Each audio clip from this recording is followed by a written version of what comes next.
umaga, nadaanan ko ang pila, mga lumang sasakyan, hinuhuli sa daan.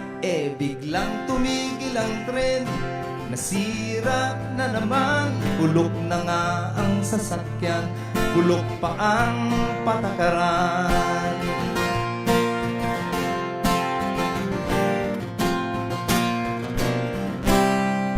Tumambay doon sa kanto, nasilip ko sa dyaryo, ang ating teritoryo, binigay na sa Chino. Ang sabi ng palasyo, utang ng loob ito, wag daw tayong magreklamo para sa ating pag-asenso. Pagbabago, nagbabago. Anong klaseng pagbabago?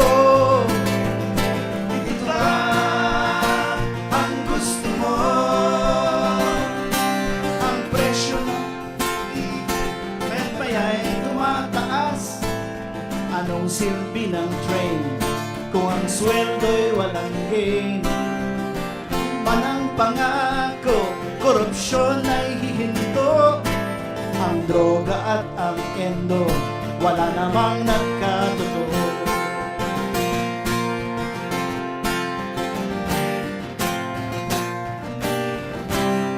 Ang gusto ng Pangulo at mayorya ng Kongreso, baguhin ang gobyerno, federalismo na tayo.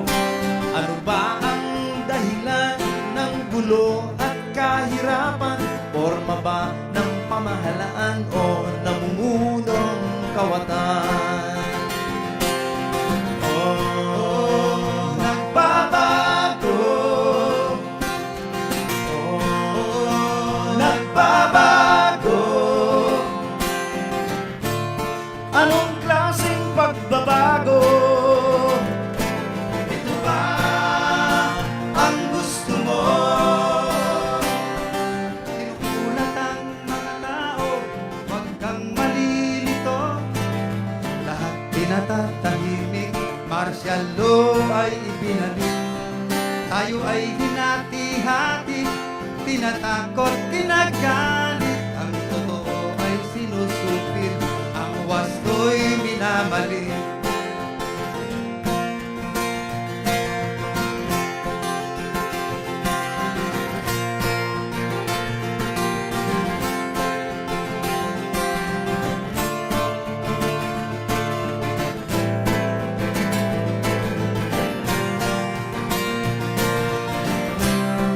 Huwag kang mag-alinlangan, kakapi mo ang kasaysayan. Kung iyurak ka ng karapatan, karapatan din ang lumaban.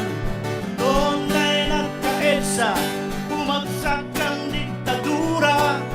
Lahat ay sama-sama sa pagkakaisa. Pagbabago. Nagbabago. Ay, grabing pagbabago. Ito ba ang gusto mo? Pagbabago. Nagbabago. Ay, grabing pagbabago. Ito ba ang gusto nyo?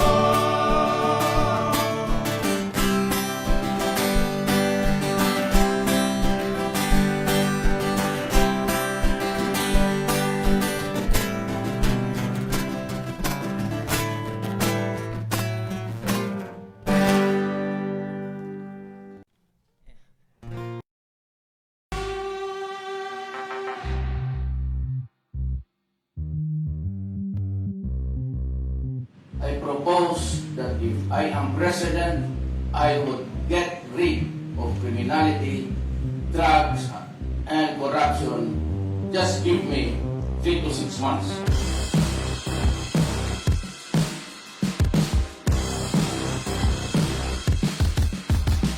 I would like to promise you a comfortable life under me. Comfortable.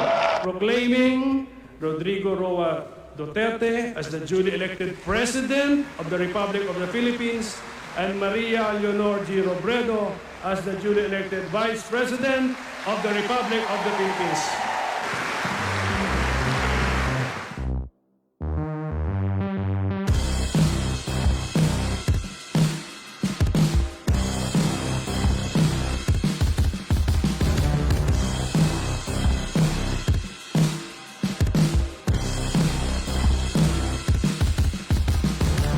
Pinakasan nila ng ganun-ganun na lang yung anak ko na wala silang ebidensya.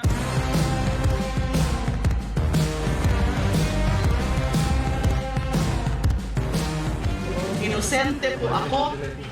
Wala pong katotohanan, pawang kasinungalingan ang mga pinaparatang po nila sa akin. Pinaril si Alvarez sa likuran noong Lunes sa Bacolod City nang di pa nakikilalang salarin. Doble dagok ito para kay Palabay na noong araw na iyon, inilibing lang ang peace consultant at anak pawis chairman Randall Ichanis.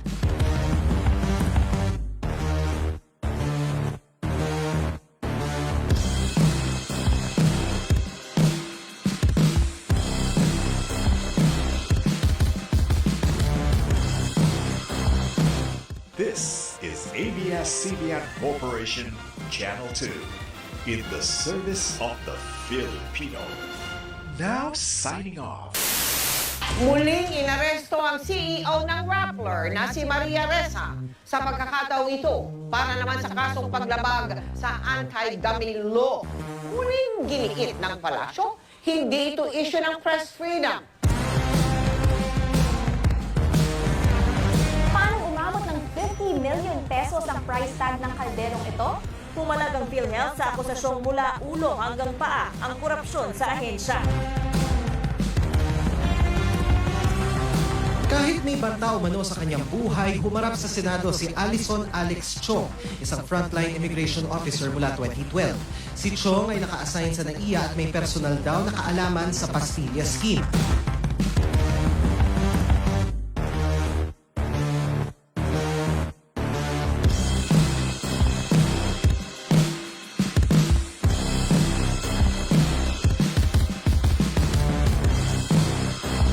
Sasakay ako ng jet ski, dala-dala ko yung flag ng Pilipino at pupunta ako doon sa airport nila, tapos itanim ko.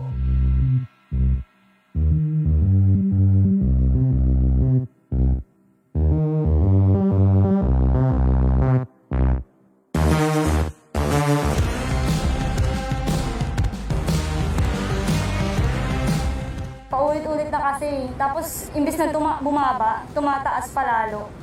Tumataas pa yung cases ng COVID sa atin. Halos 700 pamilya ang tinatayang palaging nakakaranas ng gutom.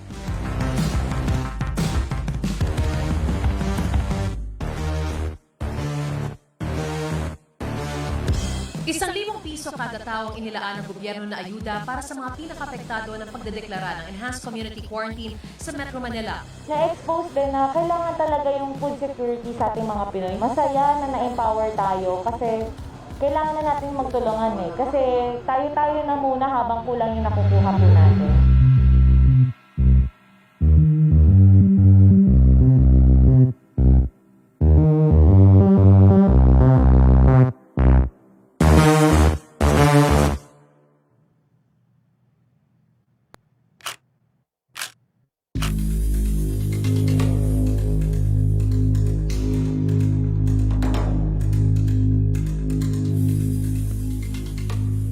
This group represents the democratic forces in the entire country. Pangalan ng grupo ay Isang Bayan at sa ilalim nito ay yung tapat na pamumuno at maginhawang pamumuhay.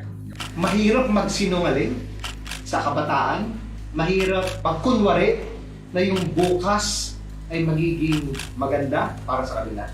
And that's exactly why this group was formed. Everybody we invited joined us from the left to the right. You have the poor, you have religious groups, the established traditional parties, all of them. They said, yes, it's time that we join forces.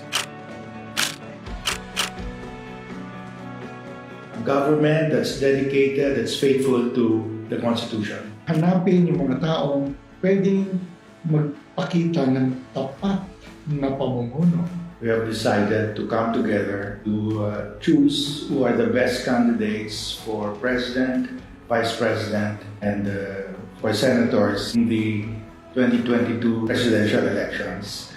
The purpose is that we should have the best candidates who will institute good governance in the country. It's a matter of an educational campaign. Everybody in society, whatever class you belong, you must understand that without good governance, we will never progress. Government funds will always be squandered. People must think. You have to look at the track record, the integrity, the character of the people you want to elect. Tao sa puso, hindi lang yung labas sa ilong. Ang daming pinapangako, wala namang maibuga. This government is really incompetent. They've been tested and everybody is saying, kulelat sila. So we have to offer a better alternative to our people because we don't want the same thing to happen again, to continue in the next 6 years. Sino nga ba yung alternatibo? Di ba? Unang-una, tumututol sa patayan. Isang sukatan yan. Ang leader, yung maaaring tumayo, will stand tall despite power around you. If you have a president who says, I will jet ski to Scarborough, and then when he becomes president, he gives away Scarborough to the enemy, what will happen to us? Kung gagalaw ba ang International Criminal Court, susuporta ba siya? Papatuloyin ba niya ang mga investigador? Yung traffic, ano ba ang tingin niya dyan? Ang Mindanao, ang tingin niya sa mga kababaihan, ang tingin niya sa moralidad, sa kultura. Paano ba siya gumamit ng salita? Puro ba mura? Puro ba pambabastos? Sana makahanap tayo ng isang Pilipino na handang maglingkod ng buong buo para sa tao. Kaya natin buhayin ang ating bansa na hindi tayo nagpapaalila sa ibang nasyon, hindi tayo nagpapatuta sa mga bayan. Gusto lang tayo pagsamantala. Sana matuto tayo kung gaano katapat sa atin ang Diyos, paging tapat din tayo sa bayan na kanyang minamahal.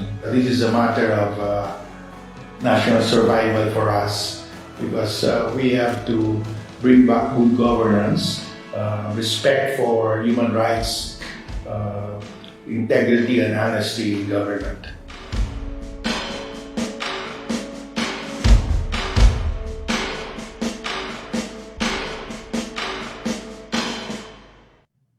Isang mapagpalayang hapon ngayong araw ng kalayaan sa inyong lahat. Sa mga nanonood at sumusubaybay sa ating livestream sa Facebook page ng Isang Bayan, sa mga nasa Zoom webinar at sa mga nanonood sa YouTube, nasaan mang dako kayo ng mundo, ikinagagalak naming makasama kayo sa ating napakahalagang pagtitipon ngayong araw. Ngayong araw na ito, 2 okasyon po ang ating ipinagdiriwang. Ang ating araw ng kasarinlan o kalayaan at ang simula ng ating paglalakbay tungo sa manimithing pagbabago para sa magandang kinabukasan. And as our title says, ang ating pagtitipunan ngayon ay Isang Boto, Isang Bayan. Piliin ang ating Pambato. Tama po ang narinig nyo. Pipili tayo ng Pambato at ito ay sisimulan natin ngayon gamit ang proseso ng Isang Bayan para sa Bayan. Pero bago natin formal na simulan ang ating programa, let us prepare ourselves in the presence of the Lord before we sing our national anthem. Pagpalain po ninyo ang aming pagtitipon ngayong araw ng kalayaan at kasarinlan. Bagamat malaya na kami sa mga dayuhang manglulupig, patuloy naman kaming nagdurusa sa tarikala ng kahirapan, dulot ng malawakang korupsyon at baluktot na pamamalakad ng pamahalaan. Panalangin namin na sana'y matigil na ang extrajudicial killings, mapabilis ang rollout ng bakuna at manumbalik na ang sigla ng ekonomiya. para naman maibsan ang paghihirap at pagkagutom ng maraming nawalan ng trabaho sa pandemyang ito.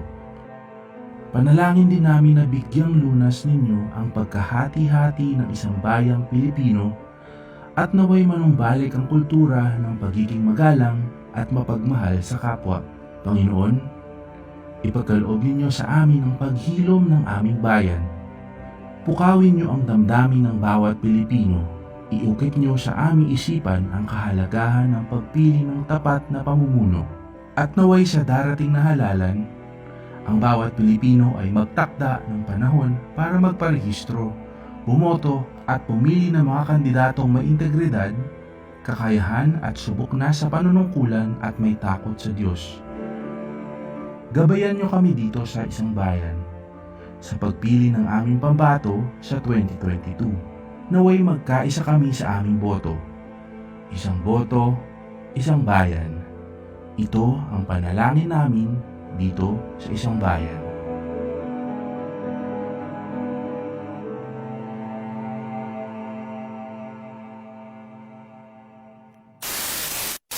Nagkakasakit at naapektuhan ang kanilang mga kabuhayan. 23 na malalaking minahan sa ating bansa ang ipinasasara na ng DNR. Unti-unti na rin kumakalat ang forest fire o yung sunog po sa bundok sa Bukod Benguet. Mabilis ang pagtaas ng baha sa Rizal Avenue sa Arpapa sa boundary ng Maynila at Caloocan City. Kasabay naman ang pagragsa ng baha ay ang mga basura. Sa tala ng World Health Organization, 7 milyong tao ang namamatay kada taon dahil sa air pollution. O bayan ko, kailan ka mamumulat? Ang toto'y nakikita na pumipikit ka pa. Kailan ba, kapag wala ka nang magagawa, kapag wala ka nang ibubuga, bayan ko, kailan ka matutulog? Sadyang ikaw ang kalaban mo, ikaw rin ang susubok. Ngunit kailan, kapag wala ka nang magagawa, kapag wala ka nang ibubuga. Bayan ko, kailan ka tatayo? Kay rami ng dugong inalay sa'yo.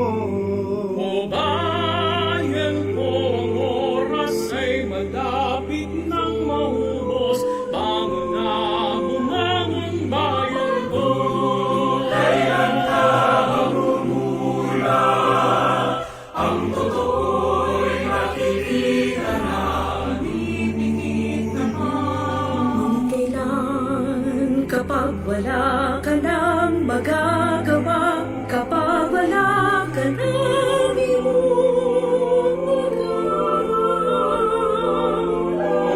O bayan ko, kailan ka tatayo? Kay rami ng tubong inalay sa'yo. Bayan ko, ang oras ay malapit nang maubos. Bangon na, bumangon bayan ko. O bayan ko,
To formally open our program ngayong hapon para sa Isang Boto, Isang Bayan, Piliin ng ating Pambato, pakinggan po natin ang mga sinasabi ng ating mga kababayan.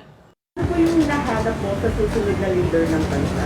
And ang quality dapat ng susunod na leader ay empathic or maawain. Ay yung hindi sila nag-aaway-away, walang kurakot. Basta sumunod lang sila sa batas. Yung may malasakit sa kanyang kinasasakupan. Yung kaya tayo paglaban sa ibang mga sa ibang mga lahi, hindi tayo pababayaan. Yung talagang may paninindigan at malasakit sa kanyang mga nasasakupang mga tao, lalo na sa mga dukha. A sense of professionalism. Hindi pinapersonal ang mga bagay-bagay. Hindi ginagamit ang kapangyarihan para sa personal na hinanakit. Ay, gusto ko yung susunod na presidente yung hindi masyadong malapit sa naghahanap buhay. Yung maayos na pamamalakad na hindi tulad sa ngayon na halos hirap na ang tao, wala na kaming maisain. May nahalaga ang papong nanay na 90 years old. Ay yung tao na makikinig sa hinaing or daing ng ating masa. Ang susunod na presidente ng bansa ay dapat isang huwarang lingkod bayan na nagtataglay ng makauring paninindigan upang masiguro na siya ay maninilbihan higit lalo sa interes ng mga manggagawa, magsasaka, kababaihan, pambansang minorya at kabataan. Na sensitive siya kung ano yung pangangailangan ng mga pamilyang Pilipino, kung may laman ba yung lamesa nila, kung may kinakain sila, kung may trabaho ba sila, and yung mga desisyon nila at mga programa naka-grounded kung ano yung pangangailangan ng masa. Ang hinahanap ko sa susunod na presidente ay yung merong demonstrated na capacity, may political will, at may kahandaan na pumasok sa isang sagradong kasunduan sa sambayanan. Ako po si Haya, anak ng isang jeepney driver at tubong probinsya. Ako'y naniniwala na nanganganib ang kalayaan ng Pilipinas. Ako rin ay naniniwala na pinapabayaan ng gobyernong ito ang kapakanan ng mga manggagawa at sektor sa ating lipunan. Kaya naman ngayong election season, ako ay boboto sa kandidatong kayang ipaglaban ang kasalukuyan ng ating bansa at kayang ipaglaban ang kabuhayan ng mga anak tawis gaya ng tatay ko. Ang kabataan po ay isang malakas na pwersa kapag pinagsama-sama. Yung boto mo talaga mapupunta sa tamang manunungkulan. Ay, ang kahalagaan ng isang boto ay may buhay ng tao.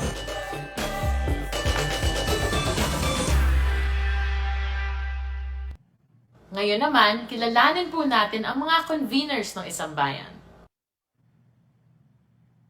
Buhayin sa sarili ang malayang paraan. Kung kaya mong isipin, kaya mong gawin, isa-isang hakbang lamang at ika'y makakarating. Tulad ng puno na galing sa binhi, ang mga dakilang gaway nagmumula sa guni-guni.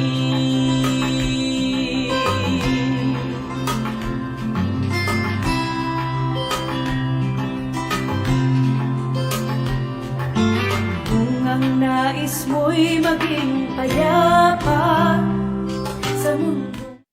Alam nating lahat na hindi lang ito simpleng click and register sa isang event para sa maraming tao dito, kundi isa itong commitment para sa 2022 na pumili at suportahan ang ating mga pambato. And to tell you more about Isang Bayan and how you can join the movement, let us all hear it from one of our conveners, Brother Armin Luistro. Ay sa mga dehado, ay di ka mas malakas ang taya, ay di sa amin sa Batangas. Mawala na ang yaman, ay wag lang ang yabang. Ay di ganyan ang sigaw natin noon nung tayo dehado at inaapi. Di ka nag-iisa. Ay nung magpakilala ang Isang Bayan noong Marso, dumami ang mga Pilipino nakikiisa sa ating likiing isang tapat na pamumuno at mapagkalingang gobyerno. Abay katulad ng marami sa atin, hindi na rin natin masikmura ang nangyayari sa ating bayan. Pwede na bang walang nagugutom? Aba, hindi ka pwede naman ang ibalik ang kabuhayan. Kaya namang iwaksi ang alamak na korupsyon. Kalayaang nasa binggit ng kamay na bakal.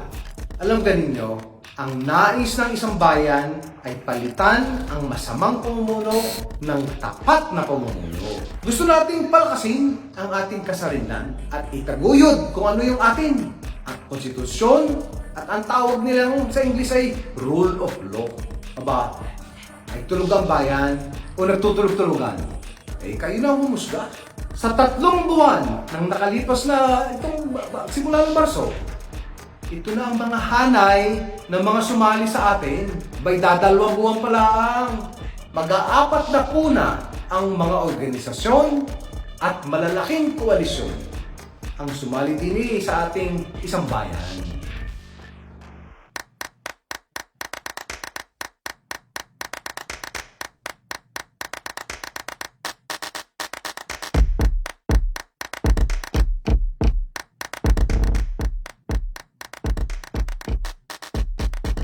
Abay, tingnan ninyo, aring isama ko up. Ay mahigit na 3,000 ang nagpalista. Mga teacher, mga estudyante, magsasaka, driver. Eh, may doktor pa at may abogado. Manggagawa. Parinig kayo sumali na. Aray ang ambag mo sa kababayan natin. Kung gusto mong mapabuti ang ating bayan. Baysan yan.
Noong unang inilunsad ang Isang Bayan noong March 18, meron na isang chapter na nabuo sa Iloilo.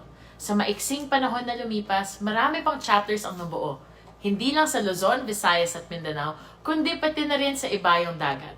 At para ipaliwanag kung paano kayo maaaring makilahok sa iba't ibang chapters, please welcome one of our conveners, Attorney Howie Calleja. Ako si Renico, isa sa mga conveners ng Isang Bayan Youth. Ang kabataan ng pag-asa ng bayan. At bilang tagapamana ng ating kinabukasan, dapat kilalanin ang boses ng kabataan at estudyante sa lahat ng usaping panlipunan.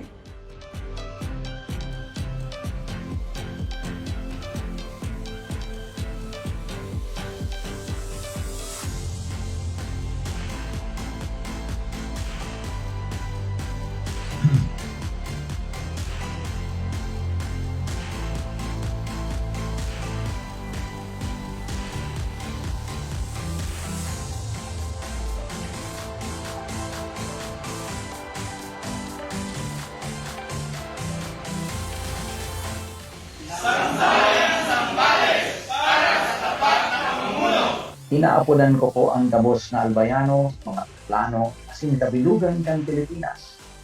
Pagpili po kita, insarong leader, para magtanos kang kabaluktutan. Ang albay para sa isang bayan.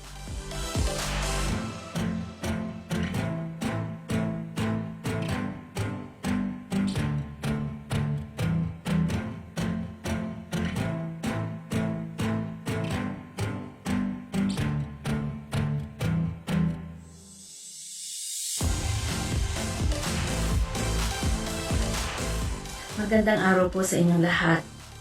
Ito po ang Isang Bayan Canada Chapter at kaisa niyo po kami sa paggumita sa araw ng kasarinlan sa pamamaraan ng pagsasama-sama tungo sa magandang kinabukasan ng ating bayan. Tandaan po natin na nasa ating kamay ang pagboto para sa mga tapat na mamumuno sa ating bayan. Ang boto natin ay boses natin. Maalab na pagbati, ako si Julia Mariano, isang estudyante, ang representante ng Isang Bayan Taiwan Chapter. Mula kami sa hanay ng mga migranteng Pilipinong manggagawa at estudyante na kapwa naniniwala sa ating pagkakaisa para sa ating karapatan sa malinis na eleksyon at tapat na pamumuno. Magandang araw po sa lahat. Ako si Mary Liberatiro, isa sa bumubuo ng ad hoc committee ng Isang Bayan Qatar Chapter. Mahalaga at simboliko ang araw nito sa lahat ng mga freedom-loving Filipinos dahil ngayong araw ay bibigyan ng kahulugan natin ang tunay na kalayaan. Kalayaan para pataliskin ang isang traidor sa bayan at iluklok ang leader na tunay na maglilingkod sa bayan at kanyang mamamayan. Mabuhay ang Isang Bayan! Maalab na pagbati mula sa Isang Bayan, Thailand. Ang tao, ang bayan, ngayon ay lumalaban. Makabuluhang pagbati mula sa Isang Bayan, Australia na inilunsad noong ika-29 ng Mayo 2021 sa Mount Druitt Hub, New South Wales, Australia. Dinaluhan ito at binubuo mula sa malawak na hanay ng mga Pilipino-Australian.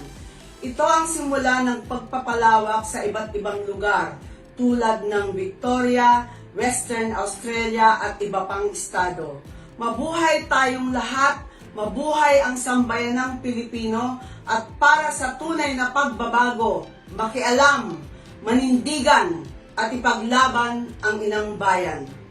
Kami ang bumubuo ng Isang Bayan, Italy. Hinihikayat namin ang lahat ng ating mga kababayan dyan sa Pilipinas at maging sa buong mundo na magparehistro para makaboto sa darating na halalan sa 2022. Kailangan natin ng tunay na pagbabago at ng isang tapat na pamumuno. Pinabati po natin ng Isang Bayan Philippines sa ating magiging programa ngayong araw at kami po ay nakikisa para sa online survey at pagpili ng ating mga kandidato sa darating na eleksyon. Mabuhay po ang Isang Bayan, sama-sama nating wakasan ang Administrasyong Duterte. Kami po ang Isang Bayan South Korea Chapter, mga migranteng manggagawa at diaspora sa bansa. Kaisa kami sa malawak na sambayanang Pilipinong pagod na sa inutil na gobyerno ni Duterte. Tama na! Sobra na! Walang na!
Nadaanan ko ang pila, mga lumang sasakyan, hinuhuli sa daan, biglang tumigil ang tren, Nasira na naman, bulok na nga ang sasakyan, bulok pa ang patakaran.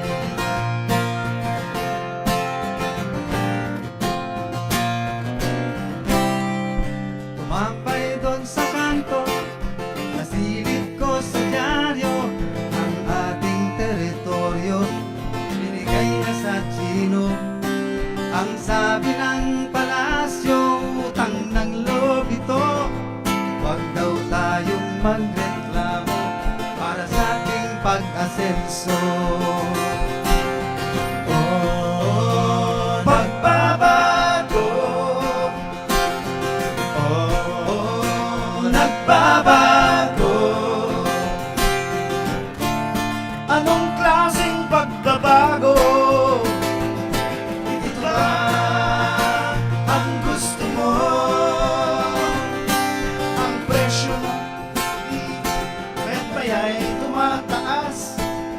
Anong silbi ng train kung ang sweldo'y walang gain?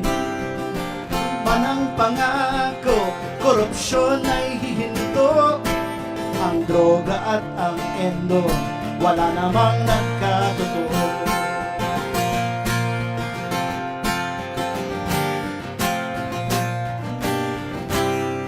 Ang gusto ng Pangulo at mayorya ng Kongreso, paguhin ang gobyerno, federalismo na tayo. Ano ba ang dahilan ng gulo at kahirapan? Forma ba ng pamahalaan o namumunong kawatan? Oh, nagbabago. Oh, nagbabago. Anong klaseng pagbabago? Ito ba ang gusto mo? Kinukulat ang mga tao, huwag kang malilito. Lahat pinatatahimik, martial law ay ibinalik. Tayo ay hinati-hati, tinatakot, tinagalit. Ang totoo ay sinusupil, ang wasto'y minamali.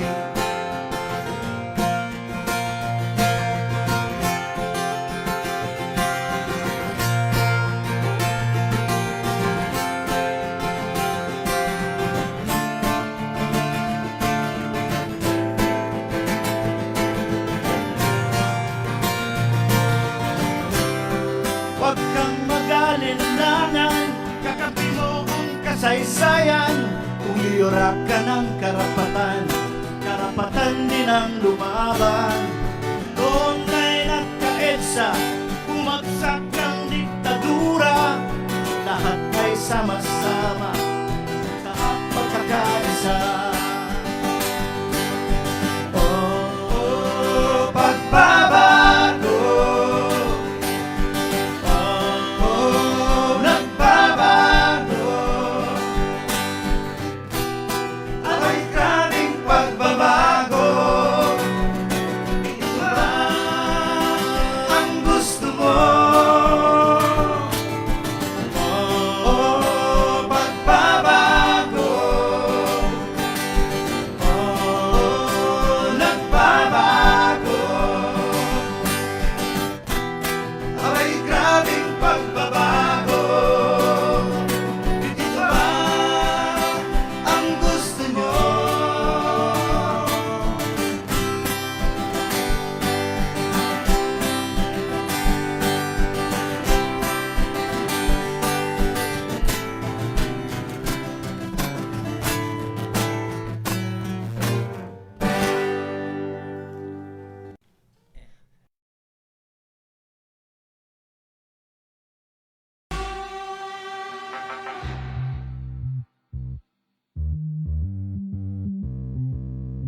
I propose that if I am president, I would get rid of criminality, drugs, and corruption.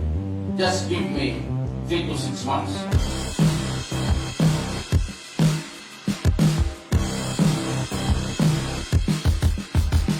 I would like to promise you a comfortable life under me. Comfortable. Proclaiming Rodrigo Roa Duterte as the duly elected President of the Republic of the Philippines and Maria Leonor G. Robredo as the duly elected Vice President of the Republic of the Philippines.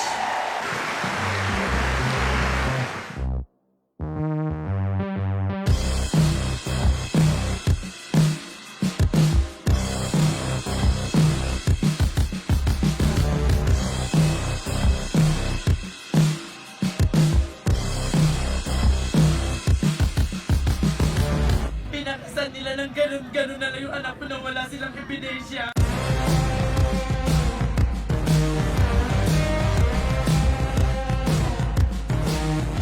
Inosente po ako. Wala pong katotohanan, pawang kasinungalingan ang mga pinaparatang po nila sa akin. Pinaril si Alvarez sa likuran noong Lunes sa Bacolod City nang di pa nakikilalang salarin. Doble dagok ito para kay Palabay na noong araw na iyon, inilibing lang ang peace consultant at anak pawis chairman Randall Ichanis.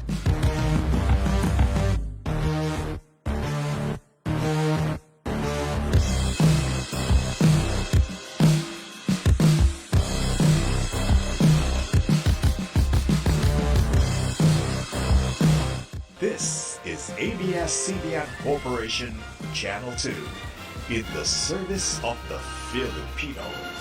Now signing off. Muling inaresto ang CEO ng Rappler na si Maria Ressa sa pagkakataong ito para naman sa kasong paglabag sa anti-dummy law. Muling giniit ng palasyo, hindi ito issue ng press freedom.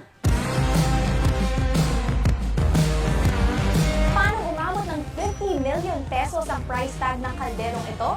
Pumalag ang PhilHealth sa akusasyong mula ulo hanggang paa ang korupsyon sa ahensya. Kahit may banta umano sa kanyang buhay, humarap sa Senado si Alison Alex Chong, isang frontline immigration officer mula 2012. Si Chong ay naka-assign sa NAIA at may personal daw na kaalaman sa Pastilla Scheme.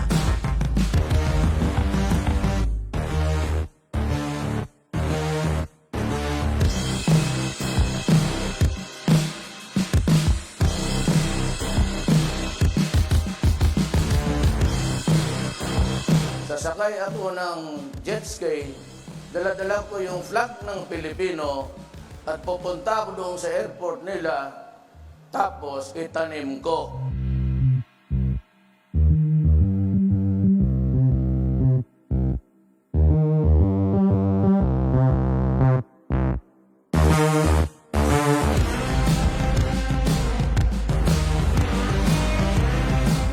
Paulit-ulit na kasi. Tapos, imbis na bumaba, tumataas pa lalo. Tumataas pa yung cases ng COVID sa atin. Halos 700 pamilya ang tinatayang palaging nakakaranas ng gutom.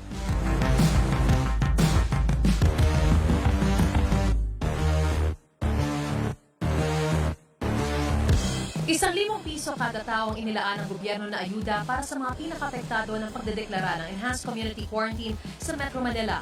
Na-expose din na kailangan talaga yung food security sa ating mga Pinoy. Masaya na na-empower tayo kasi kailangan na natin magtulungan eh. Kasi tayo-tayo na muna habang kulang yung nakukuha po natin.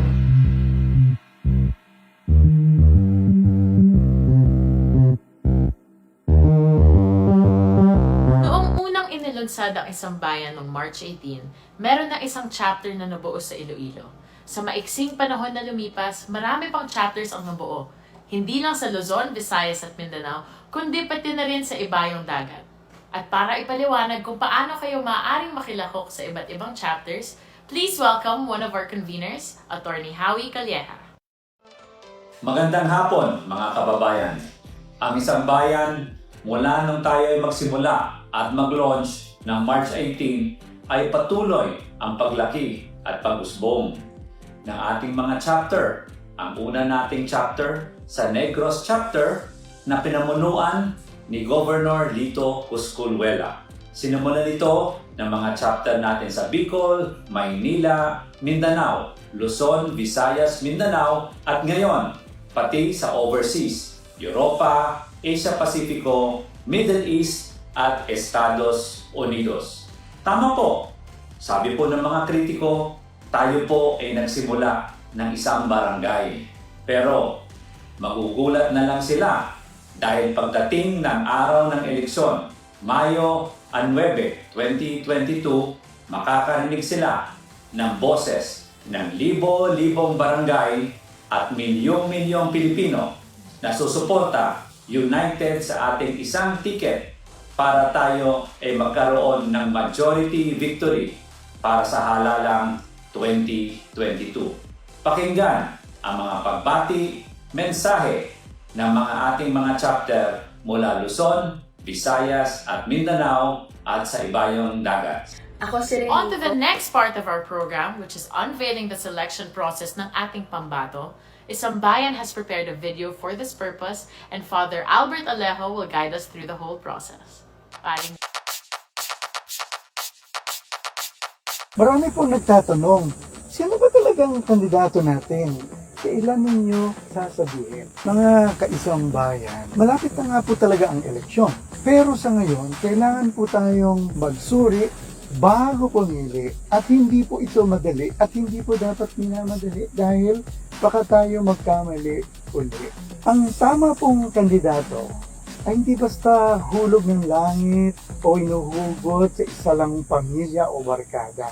Lalong hindi po tama na dinadaan ito sa forma o pera-pera. Ang hanap po talaga natin ay yung mga magigiting na Pilipino na may tapat na pamumuno at ihahatid tayo sa maginhawang pamumuhay para sa ating bayan, lalo na po sa mga mahihirap. Kaya po, kasama tayo sa pagpili ng isang presidente, isang vice-presidente, at 12 magigiting na senador. Teka, ano naman ang magiging basehan natin sa pagpili? Maraming klase pong impormasyon. Take note hindi lang po isa. Una, mga impormasyon na galing mismo sa mga kandidato. Hindi po yung sabi-sabi lang ng iba, lalong-lalo na po yung sabi-sabi lang ng kalaban. Makukuha po natin yun sa mga interview, sa mga speeches nila, at saka sa mga plataforma na isusumitin nila sa isang bayan.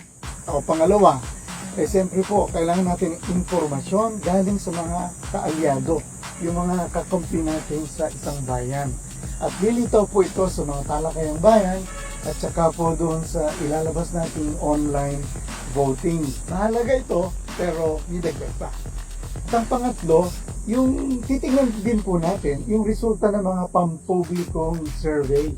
Yung mga ginawang pag-aaral ng mga nagsusuri sa lipunan, gayon din po yung mga rekomendasyon at pagsusuri ng mga pangkat na concern talaga sa lipunan. Pang-apat, may dagdag po tayong mga research o pagsusuri, pananaliksik na gagawin po ng isang bayan.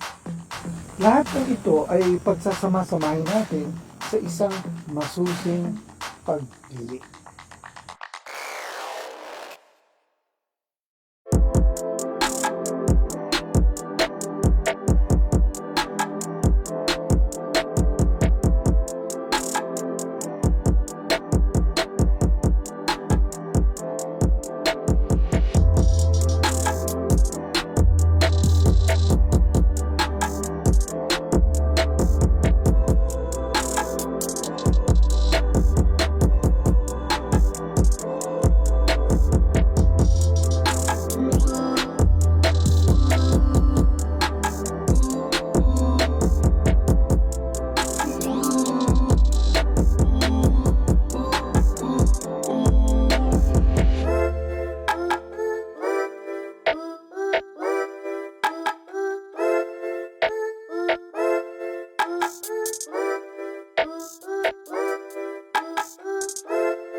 Masyado ba tayo mapili? Dapat lang. Kasi po, lahat tayo may kinalaman. Hindi lang po yung mga pinuno ang may katungkulan na ilagay sa tama ang ating bansa. Kung nagkamali man tayo nung una, ngayon dapat hindi na. Dapat po nating laging isipin na ang isang bayan ay para po sa tapat na pamumuno at maginhawang pamumuhay. Magandang araw sa inyong lahat. Salamat sa imbitasyon ninyo dito sa akin, sa talakayan ng kababaihan. Tinuturing kong karangalan ang mapabahagi sa ganitong klase ng pagsasama-sama ng iba't ibang sektor ng kababaihan. Mula sa probinsya, sa lungsod, at balita ko mula pa sa iba't ibang bansa kung saan ang ating mga masipag na Pinay ay naglilingkod bilang nurse, guro, domestic worker, caregiver, media worker, at artista din katulad ko. Sabi nila na ang Pilipina ay kaakit-akit, lalo na sa ibang bansa bilang mga service workers or professionals, dahil sa ugali nating unahin ang kapakanan at bigyan ng interes ang kung sino man ang ating pinaglilingkuran. Isa yan talaga sa mga nakakabilib na katangian ng mga Pilipina. Kaya't natural sa atin ang mag-alaga, maglingkod at magbuklod. Yan ang ating lakas na pinaghuhugutan para maprotektahan natin ang ating pamilya at mga bagay at taong mahalaga sa atin. Pero ngayong mga panahong ito, may mas malaking pangangailangan para sa ating lakas dahil hindi na lang ang hinaharap ng sarili-sarili nating pamilya ang nasa malaking panganib at kadiliman. Kailangan tayo ng bayan para maghanap ng hustisya, panagutin ang mga nagpabaya, nanakit, pumatay, nagnakaw ng buhay, trabaho, kinabukasan, at mga nagsamantala. Maliit lang ang boses ko, kaya ginagamit ko ito para bigyan ang mga tulad ni Senator Laila de Lima na tinanggalan ng boses na marinig at hindi makalimutan. Umaasa ako na sa mga ginagawa kong pagbabasa ng mga tula at panulat, dumadagdag ako sa boses ng Pilipinong tumututol, lumalaban, at hindi mananahimik. Mga kapwa ko Pilipina, ina, manggagawa, masaya ako na nakasama ako sa pagsasamang ito. Marami pala tayo. Sa pandemic na ito, hindi malayong maisip na paisa-isa lang tayo, pero dahil sa mga ganitong pagtitipon, nabibigyan tayo ng pag-asa at lakas ng loob. Mas marami, mas malakas ang boses, mas malakas ang puwersa. Mabuhay kayong bumubuo ng isang bayan. Mabuhay ang kababaihan sa ating lipunan. Mabuhay tayo mga Pilipino. Ako si Angel Aquino. Maraming salamat po. Our next speaker is also a lead convener of Isang Bayan. Isa ito sa mga unang binakbakan ng administrasyon at pilit na panaalis sa pwesto bilang ombudsman kahit hindi pa tapos ang termino dahil ang beses itong hindi umayon sa Malacanang, pero hindi siya natinag. And here to talk about the work of Isang Bayan, please welcome former Ombudsman Conchita Carpio Morales.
mga balang ligaw.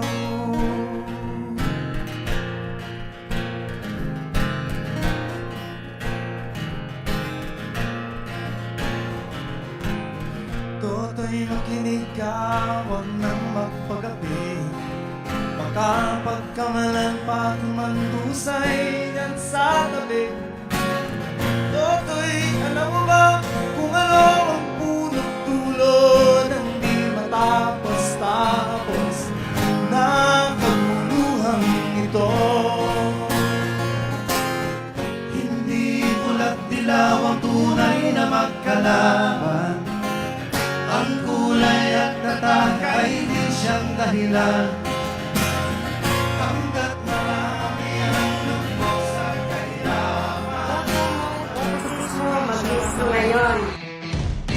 Sabi niya, sawa na kayo. Sa gobyernong inutil at korap. Ginagawa na lang nila lahat ng gusto nilang gawin. Sa mga leaders that only act out of self-interest, are greedy, at hindi talaga nila priority yung Filipino people. Sabi niyo sawa na kayo sa mga leader at pinuno na walang kwenta, sa mga pangako na away sa patawa. Isang taon na lang, election ulit sa May 9. Kapag hindi bumoto ang mga bata at may paninindigan, Kurakot na naman ang makakalan. Kaparehistro na at manindigan. Boto mo, boses mo.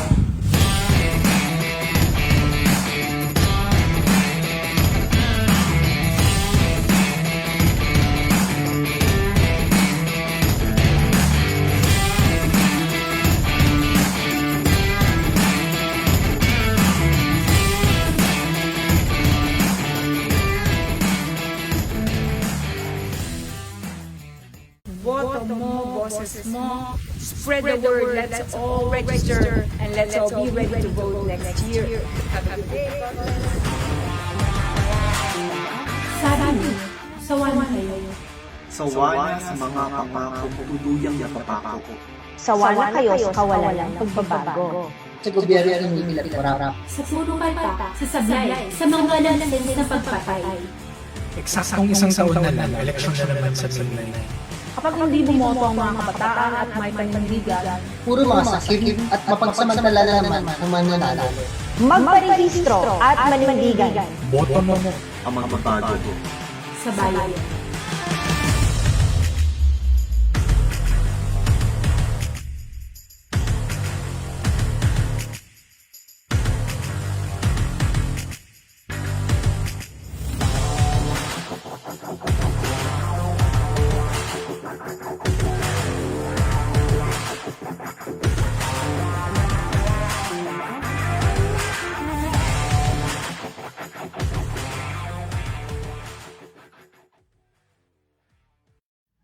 Sabi niyo, sawa na kayo. Sa mga leader na inutil at walang kwenta. Sa mga pangako na nauwi nila sa patawa. Yung bang lahat ng pangako nila ginagawa nilang joke. Isang taon na lang, eleksyon na naman sa May 9. Kapag hindi bumoto ang mga bata at may paninindigan, Babalik din ang mga kawan. Magparehistro at manindigan. Boto mo ang magbabago sa bayan.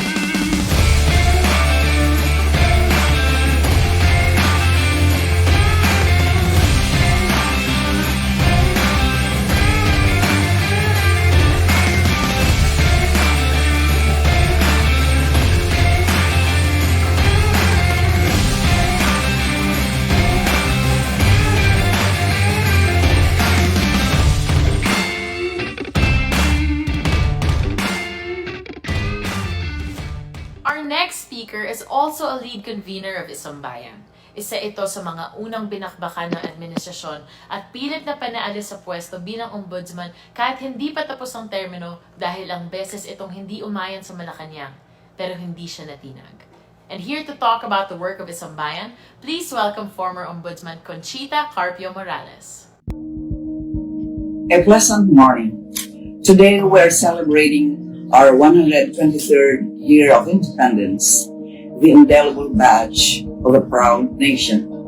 Its true spirit entails building a just, orderly, and peaceful society and establishing a government that promotes the common good, salus populi, as supreme lex, and the development of the nation's patrimony.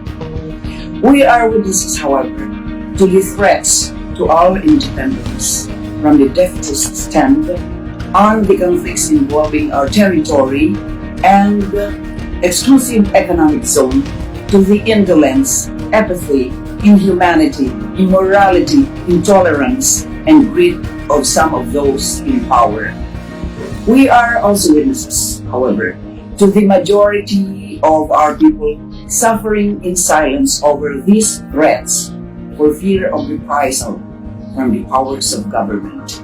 It is in this light that Isang Bayan has been conducting a series of talakayan ng bayan among different sectors to elicit from them the issues, the challenges, the concerns they are facing, and to listen to their recommendations to address them, which we hope the candidates we will be choosing for next year's elections will consider in crafting their platform of government.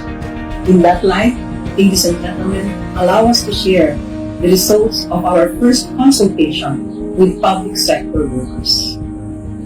Tayo mga dati naglilingkod sa pamahalaan, silang mga kasalukuyang nasa loob ng pamahalaan. Tayo yung naiipit sa kadalasan sa mga maling patakaran. Nasaksihan natin ang kawalan ng paggalang sa mga batas at sa mga nakataktang proseso. Napapanahon nga, hingin natin ang paggalang at pagkilala sa independensya ng mga oversight institutions, igalang at palakasin ang mga institusyong bumabalanse sa kapangyarihan ng ehekutibo upang maiwasan ang pang-abuso sa kapangyarihan. Higit sa lahat, tabanan ng katiwalian, suriin ng pagkakautang at maanumalyang kontrata na pinasok ng kasalukuyang pamahalaan. Mga kaisang bayan, halina at pakinggan natin ang iba't ibang hamon at panawagan ng pagkilos mula sa iba't ibang sektor. Sa ilalim ng pamahalang pabaya, mga nanay ang magtataya. Sa mga matatanda at may kapansanan, asa ka pa sa gobyerno walang pakialamang. Kung gobyerno ay pakyut lamang, anong ilalaman sa kumakalam na tiyan? Halina, makinig at makiisang bayan. Magbuhos ng rekurso ang ating pamahalaan sa pagsuporta at pagpapaunlad sa kanayunan, lalo na sa pagtataguyod ng kakayanan ng local producers, lumikha ng mga programa sa trabahong regular, nakabubuhay na sahod, ayudang sapat, pagpapalawak ng suporta sa care and domestic work. Itaguyod ang karapatan ng kababaihan sa produksyon gaya ng pagsasabatas ng mga pulisiya at programa na magwawakas sa pang-aabuso at komodifikasyon sa amin bilang babae. Hinihingi nito ang komprehensibong pang-ekonomiyang plano, sangkot ang trabaho, pangangalaga sa bata at pangkaisipang kalusugan. Ipatupad ang ating mga ipinaglabang mga batas upang magsilbi sa atin. Tiyakin ang mga komprehensibong programang nakasentro sa mga survivor ng karahasan. Maraming Pilipino nagkakasakit, ngunit kulang ang kapasidad natin para tugunan ito. Ang mga healthcare workers natin overworked, underpaid, at hindi nakukuha ang narapat na benepisyo. Ang mga kakulangan sa contact tracing, testing, at pagpapabakuna ay nahabol natin habang sinisinsin natin ang mga polisiya at ang kabuuang disenyo ng ating health system. Ito ang dapat sinusolusyonan ng ating mga leader. Sana mabigyan din ito para matamo natin ang ganap na kaginhawaan para sa lahat. Nakikiisa ang mga katutubong mamamayan sa adhikain ng sambayan na mapagkaisa ang iba't ibang demokratikong kursa at oposisyon. Kasama kaming mga kabataan, magsasaka, manggagawa, Para sa wasto at matinong pamamahala. Madugo ang pandarahas sa mga katutubo, kasabay ng pagsira, pag-agaw at pandarambong sa aming lupaing ninuno at kalikasan. No to another 6 years of oppression and injustice against indigenous peoples. Sapat na pondo, disente, ligtas at pangmasang pabahay. maayos na serbisyong pangkalusugan.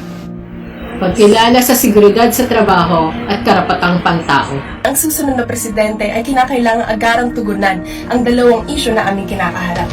Unang-una syempre ay ang usapin ng ligtas na balik eskwela na kinakailangan ang isang medikal na tugon, medikal na solusyon sa pandemya para makabalik ang mga estudyante sa kanilang paaralan. At ang pangalawa ay ang pakikiisa ng susunod na presidente sa laban ng lahat ng mga estudyante sa campus militarization. Ang panawagan ng Isang Bayan Youth, ensure the right to free, quality, and accessible education for all, and the safe reopening of schools, protect and conserve our environment and natural resources, and end social inequality, uphold democracy.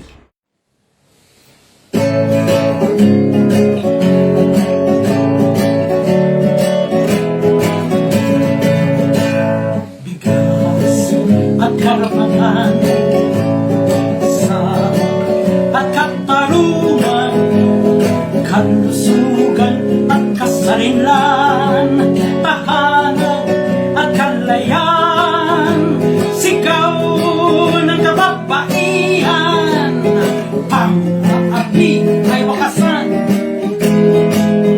doble ang pagkaalipin sa lipunan, ang kiling ng batas sa atin ay laban.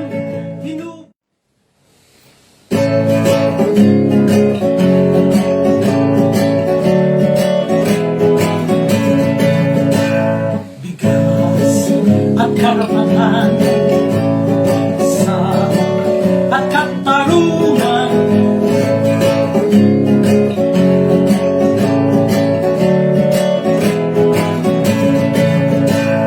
bigas at karapatan, sa at katarungan, kalusugan at kasarinlan.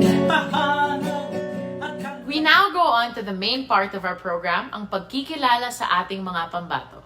But before we do, let us hear from another lead convener as he explains to us the requirements of Isang Bayan for its nominees. Sino?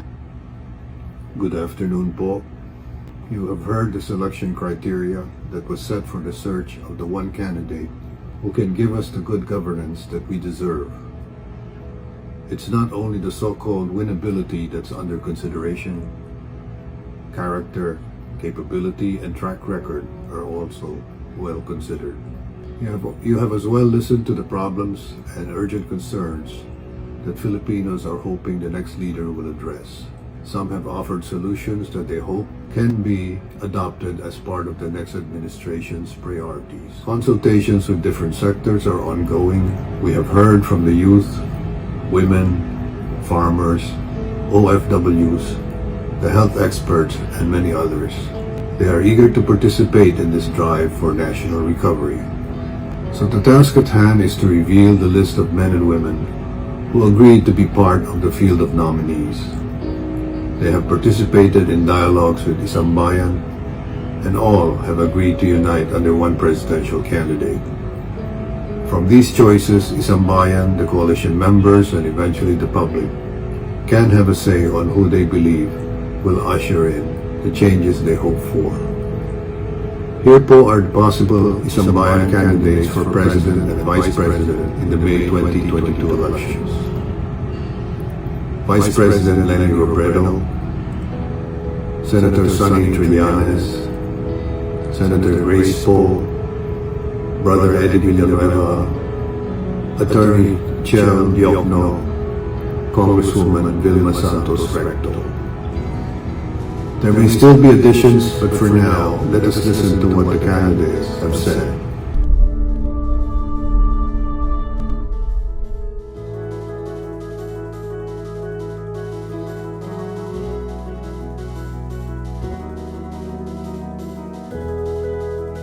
Ako si Lenny Robredo at naniniwala ako, ang tugon sa mga suliranin natin hindi iisa kundi bawat isa. Unang hakbang ang pagkilala sa ugat ng mga suliranin nito. Maraming pangangailangang di napupunan. Maraming pangarap na parang hindi matupad-tupad. Matagal nang frustrated ang Pilipino. At ginagamit ng iba ang frustration na ito para pagwatak-watakin tayo. para ibiin ang pagkakaiba natin kaysa sa mga bagay na nagbibigay sa atin.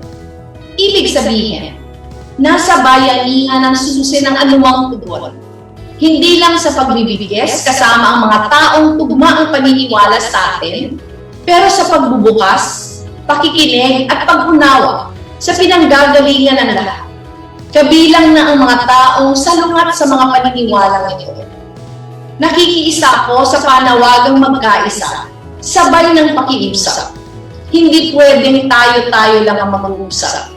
Hindi pwedeng tayo-tayo lang din ang magkakaisa. Kung hindi tayo lilikha ng espasyo sa puso natin para sa iba, kung hindi natin kikilalanin na magkakahanay ang adhikain ng bawat Pilipino, mananatiling mailang ang mga adhikain ito. Iisang bayan pa rin tayo.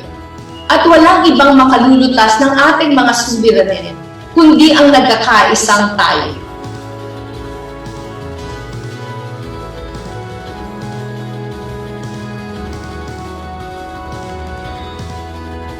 Mga kababayan, isang matagumpay at makasaysayang araw ng kalayaan.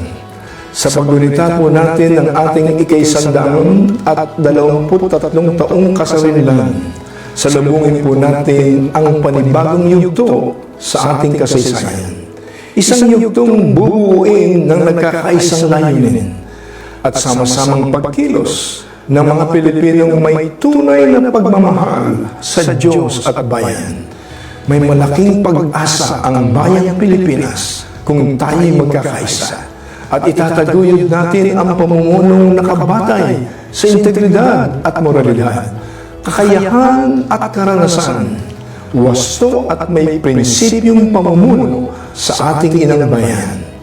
Magagawa lang natin ito kung tayong lahat ay magkakaisa at magtutulong-tulong tungo sa muling pagbangon ng ating isang bayan.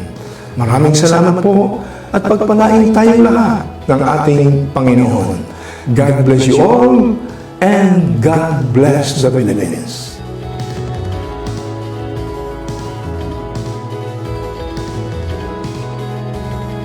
Ang 2022 elections ay ang pinaka-importanting yugto sa kasaysayan ng ating demokrasya simula ng 1986. Dito nakasalalay ang survival ng ating bansa. Kaya napakahalaga na manalo ang mga pro-democracy forces. At kami ay naniniwala na ang tanging behikulo para sa tagumpay nito ay ang Isang Bayan Coalition. Kaya ako at ang Magdalo Group ay buong loob na nagpapasailalim sa selection process ng Isang Bayan at kami ay naniniwala at nagtitiwala sa wisdom ng mga conveners ng Isang Bayan na sila ay makapili at makabuo ng slate ng mga kandidato na karapat-dapat mamuno sa ating bansa.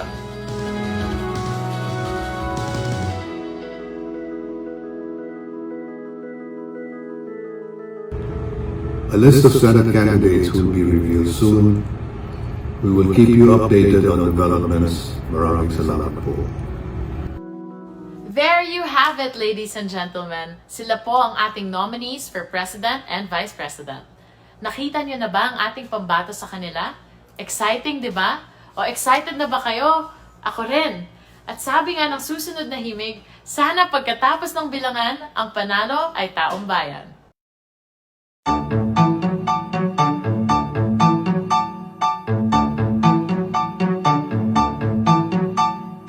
Panahon na ng pagpili, panahon na ng halalan. Madami namang kandidato, madaming mukha at pangalan. Sino kaya ang bagay sa ating bansa? Hindi lamang forma at salita. Sino o sino kaya? At sana kahit na sinong manalo, pagkatapos ng bilangan, sana naman ang panalo ay taong bayan. Sino kaya ang mananalo?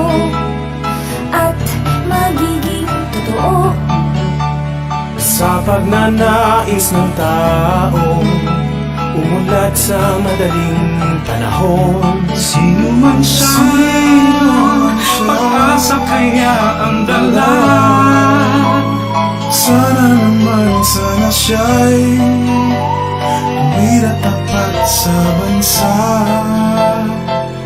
At sana kahit na sinong manalo, pagkatapos ng bilangan, sana naman ang panalo ay taong bayan.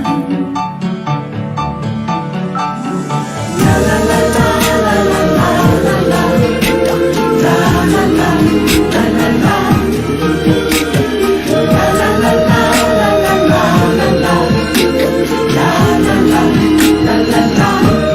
Sana naman isipin ang kapakanan ng mga mamamayan, maging gabay sa lipunan. At sana kahit na sino manalo, pagkatapos ng bilangan, sana naman ang panalo ay taong bayan. Sana naman ang panalo ay taong bayan.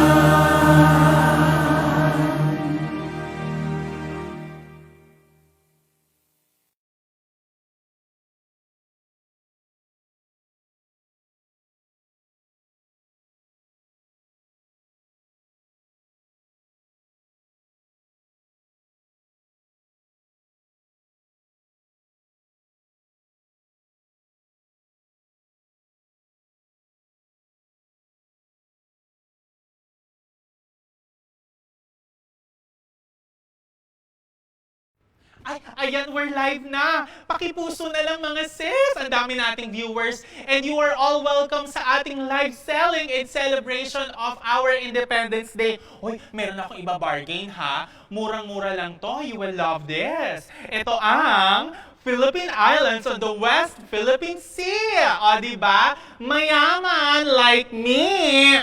Mayaman sa seafoods. Kaya naman kung ikaw ay lover ng maki or sushi, kamay-kamay emoji na sa comment section. Ito ang code, ha? Mine West Philippine Sea. Ay, nako, hindi lang ito isdaan. Mayaman din ito sa marine biodiversity. O, diba? Tulad nito, ay check ninyo. Ano nangyayari dyan? Food source, stability. Yes, kaya naman sabi ng mga kumari ko, ha, sa the Netherlands, sa The Hague. Nako, this is an exclusive economic zone. Kaya tayong may karapatan kung sino pwedeng mangisda dyan. Kung sino mga pwedeng dumaan dyan. Because that is a trade route dati pa. Kaya nako, nagmamakaawa ko sa inyo. Please, pakimay nyo na ang West Philippine Sea. Makaawa ko sa inyo, mga Pilipino. Atin ito, Mine West Philippine Sea. It's ours po. It's ours.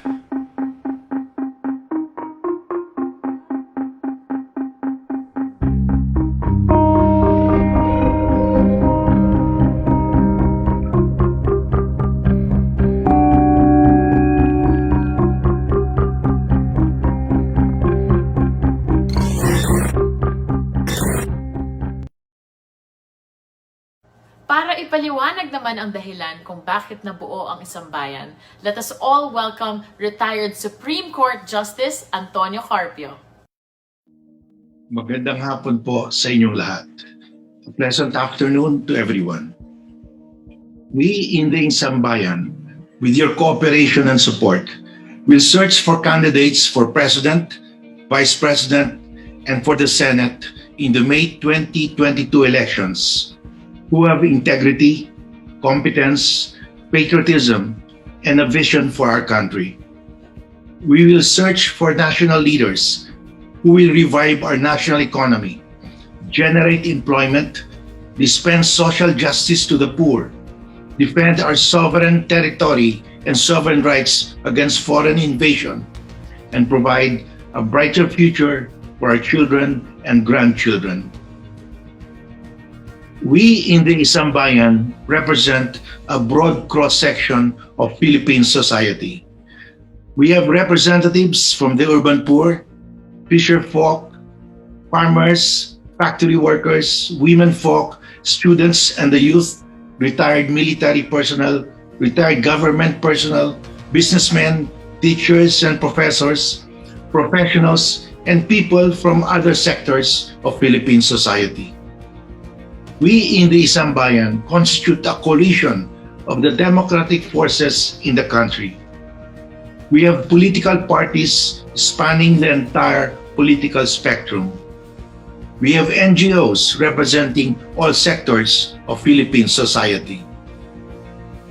We have come together as Isambayan because we believe that we must forge a common slate in the May 2022 national elections to put an end to the failures of the Duterte administration. The President has publicly admitted in October 2020 that corruption has become worse under his administration. The President has also publicly admitted in April 2019 that his war on drugs is a failure. The President has further publicly admitted in July 2019 that he is inutile in defending the West Philippine Sea against Chinese invasion. We in the Isambayan will choose candidates for national positions who will put an end to all these publicly admitted and glaring failures of the Duterte administration. We in the Isambayan, with your cooperation and support, will choose candidates who will put an end to the mismanagement of the economy, which has suffered the worst contraction in GDP since 1945, resulting in the closure of more than 50% of small and medium-scale enterprises and the loss of jobs by more than 5 million Filipinos. We will choose candidates who will put an end to the hunger experienced by 60% of Filipinos, who will put an end to the mismanagement of our public health services in addressing the pandemic, who will put an end to the over 25,000 extrajudicial killings of poor and defenseless Filipinos in the war on drugs, and who will put an end to the shameless and cowardly refusal to defend our sovereignty and sovereign rights in the West Philippine Sea. We in the Isambayan will unify the democratic forces in the country to bring good governance to the Filipino people. It is good governance that will lift the Filipino people from poverty. It is good governance that will bring economic development to the country and prosperity to the Filipino people. It is good governance that will restore the pride and dignity of the Filipino people. With your cooperation and support, together we will revive, restore, and develop our country, bring peace and prosperity to our people, so that we can all be proud and stand tall again as Filipinos, as isang bayan. Maraming salamat po. Mabuhay ang Pilipinas. Mabuhay tayong lahat. Thank you so much, Justice Carpio. And with that, dadako na po tayo sa next part of our program, a word from our distinguished reactors. Our first reactor is a multi-awarded journalist who, without fear, exercises her right as a member of the Fourth Estate and understands that the people have the right to know kung ano ang nangyayari sa kanilang kapaligiran at bansa. Our second reactor is a lawyer, educator, and environmental policy expert. A former Undersecretary of the Department of Environment and Natural Resources, or DENR, Executive Director of Manila Observatory, and Dean of the Ateneo School of Government, a member of the academe and currently teaches law, governance, and philosophy in numerous universities. And the third reactor is a distinguished economist, political analyst, and columnist from Philippine Star. Let us all welcome rappers Maria Ressa, attorney Tony Lavinia, and Andrew Masigan. Hi, good afternoon. Hello. Hi, thank you for having us. Thank you po. Thank you. Miss Maria Ressa, would you like to go ahead po? Yes, sure. I mean, it's great to hear the values that are behind Isang Bayan. But I have a few questions, if it's okay. A lot of it is, I guess, as a reaction, I'll just point out the key things. It's also fantastic to get the list of people, but it would be great to get a lot more about what are the key focus points that Isang Bayan is looking at. Justice Carpio laid out some general ones, but the dichotomy, for example, the false equivalence of opening up the economy versus health issues, right? Or the West Philippine Sea, of course, right? But beyond that, health, education, all of these things that are there. And then beyond this choice is what will Isang Bayan do after that? I think the plus side is I think this is a first. So congratulations to the conveners of Isang Bayan. This is the first time that party politics moves forward in a post-Marcos world in a far more transparent manner. And so I do hope that everyone from every walk of life and every political position in the Philippines will join, because the more of us are on board, the better it will be. So what will you do after? And then in terms of the real focus in terms of choosing the candidates, will you be putting priorities on specific portions of policy?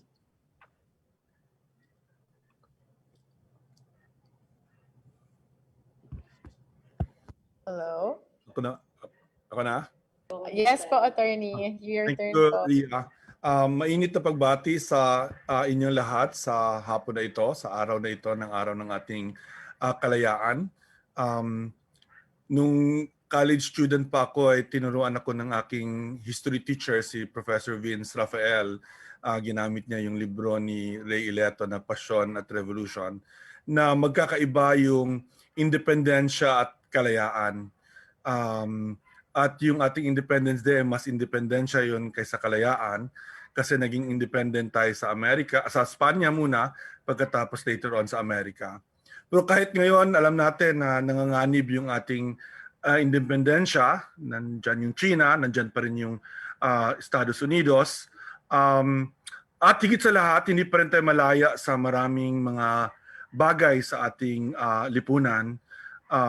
Hindi tayo malaya sa kamangmangan, hindi tayo malaya sa pagkawalang kapantay ng ating lipunan, hindi tayo malaya sa di makatarungan na lipunan, sa kahirapan, hindi tayo malaya sa maraming bagay. Kaya napakahalaga yung ginagawa ng Isang Bayan na proseso, mahalaga at napakalaki yung taya dito. The stakes are very high, no? Kaya nagpapasalamat ako sa trabaho ng conveners at lahat ng staff at membro na sumali ng Sambayan sa buong mundo. Gusto ko nga batiin lalo na yung mga wala sa Manila, yung mga nasa Mindanao, taga Mindanao din po ako, taga Cagayan de Oro, sa Visayas, sa iba't ibang lugar ng Luzon, lalo sa mga kabundukan natin, at sa coastal areas natin, mga fisher folk at lahat na lalo na din mga katutubo, dahil sila ay napakalaki din ng kanilang taya dito sa eleksyon na ito. Gusto ko lang mag-comment sa isang proseso na ginagawa ng Sambayan na naging kasali ako, kasi sa akin yun ang pinakamaganda. Nabanggit din niya ni Maria Ressa na for the first time para meron tayong issue-based na coalition na ginagawa, no? Nakasali na ako sa ilang mga talakayan, nabanggit din niya ni paring Bert kanina. Nakasali ako doon sa usaping kapayapaan, peace process.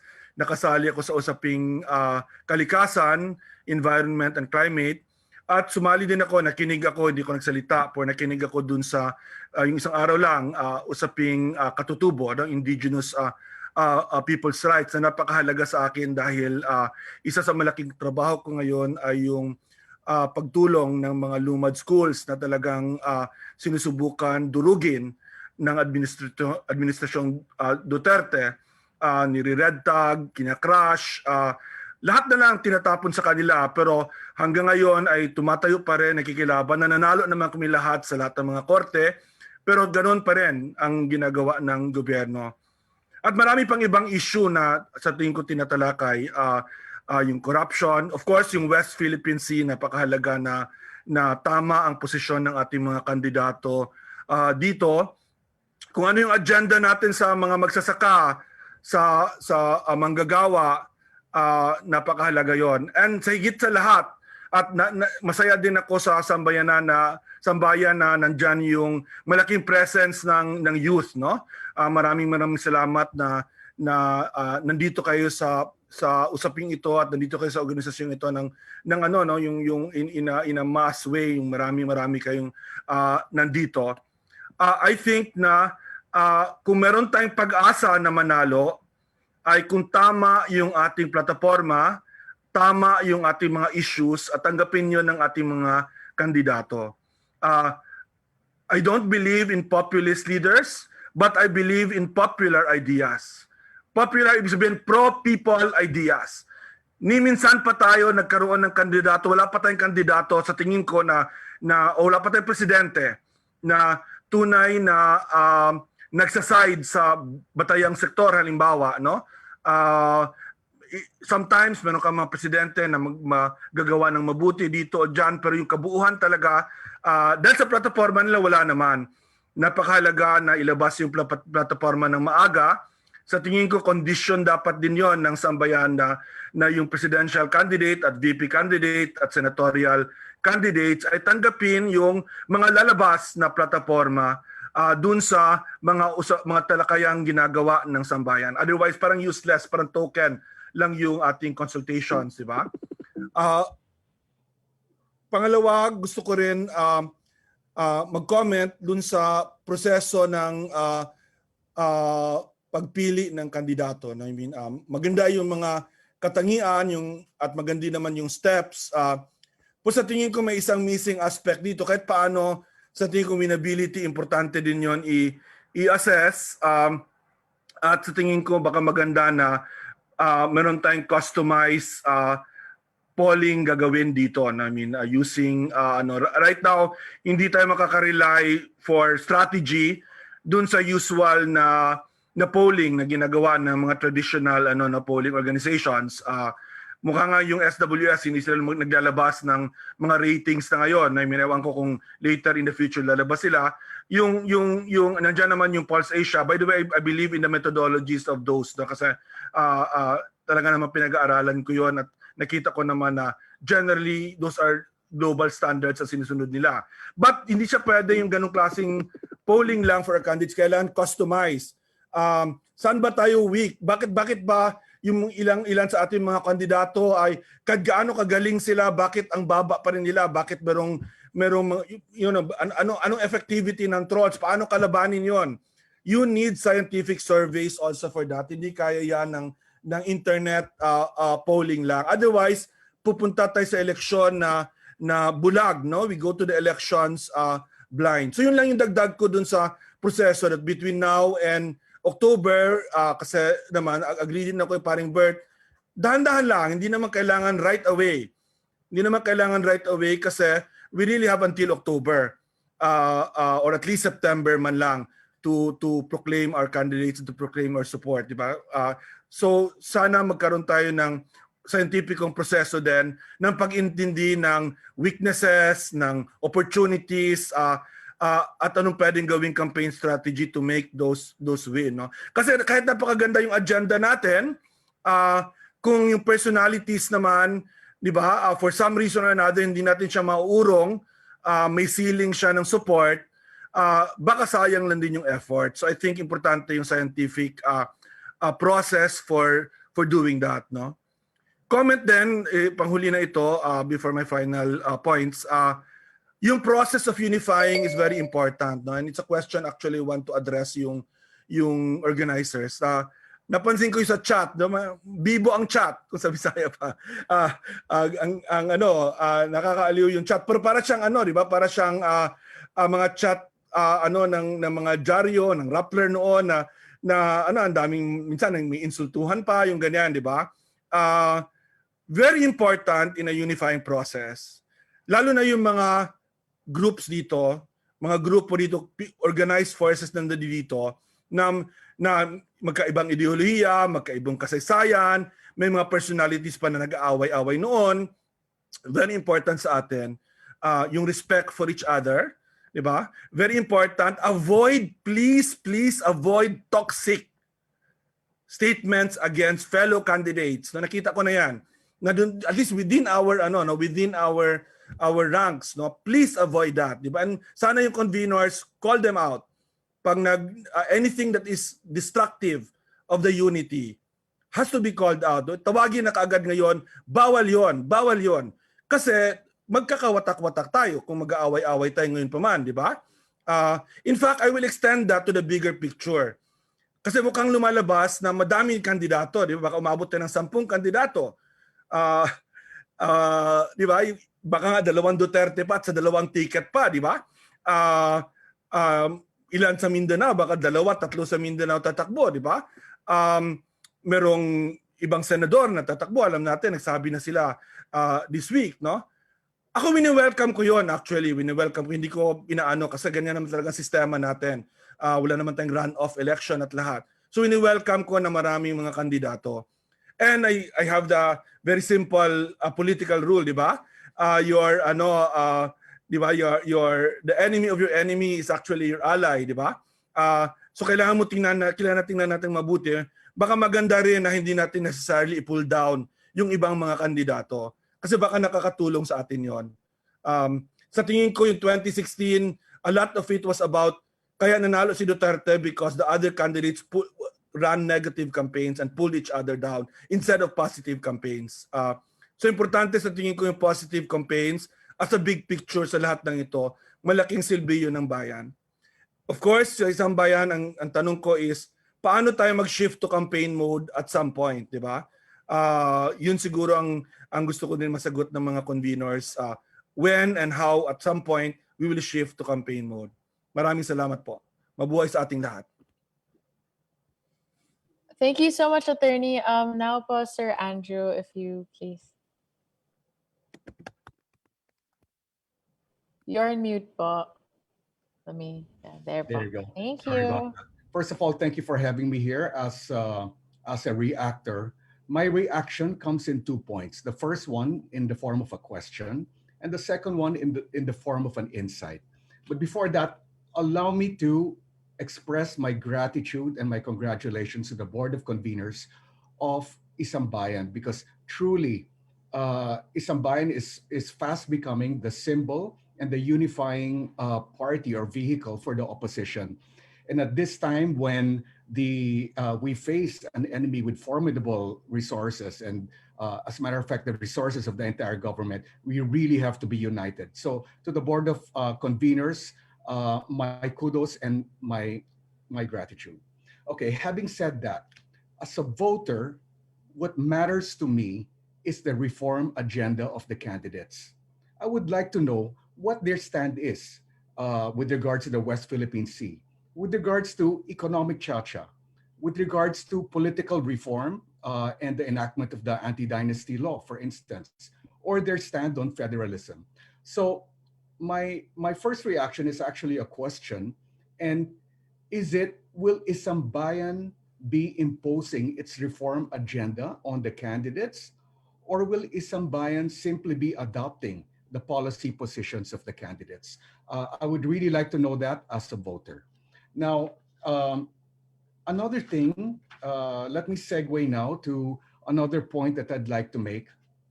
See, I don't know if many people know, but as you introduced me earlier, yes, I am an economist, and I've been trained to look at data and information that no one can refute. And for that, I rely on statistics.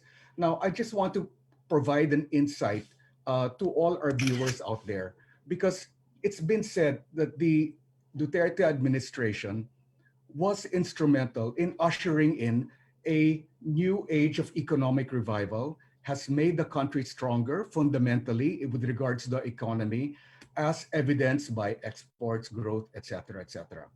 Now, I'm here to say that based on the data, that is not the case. So please let us not believe that the Duterte administration did well for the economy. And I can prove it by numbers, okay? The statistics show that the economy and all the development indices actually peaked in 2017. So this was the, shall we say, the remnants of good governance back in the Aquino administration. Growth in 2016 was our peak, and that we clocked in a growth of 7.1%. And it has been slowly declining even before the pandemic. It fell off the cliff during the pandemic, but before that, yung kumbaga yung momentum niya bumabagal na, okay? And the same is true for foreign direct investments, was at its peak in 2017 and decelerated after. Now, I think I cannot not talk about the economy without mentioning the trade deficit, because this is a time bomb that we are not really talking about, but it's something that we must confront. Okay, when in the height of the Aquino, how should we say, good governance of the Aquino administration, when investments were coming in, our trade deficit was at a measly, and I say measly, 11.5 billion. In other words, the dollars going out versus the dollars going in, ang deficit lang was 11.5 billion, okay? Fast forward, pre-pandemic, 2019, and the trade deficit had ballooned to 46.3 billion. This is not as an economist, this is not comfortable for me, okay? And it gives credence to another fundamental problem, that during the Duterte administration, they fueled growth through spending, not through production. At para sa akin, that is very, very alarming, okay? That's very alarming because we cannot import all our needs without exporting the corresponding amount. We will face a currency crisis if we go down this road. So I just wanted to share that to the whole, to all our viewers, kasi nga niyayabang ng Duterte administration na they have done well by the economy, but that is really not the case, and the numbers prove it. And my last point is this: we're all governed. The community of nations are governed by development indices. In other words, all of us are trying to climb the different levels of development indices. And even here, makikita nyo talaga na nag-peak tayo in 2017 and it's been downhill ever since. And I'll name the development indices. One is the World Economic Forum Competitiveness Index.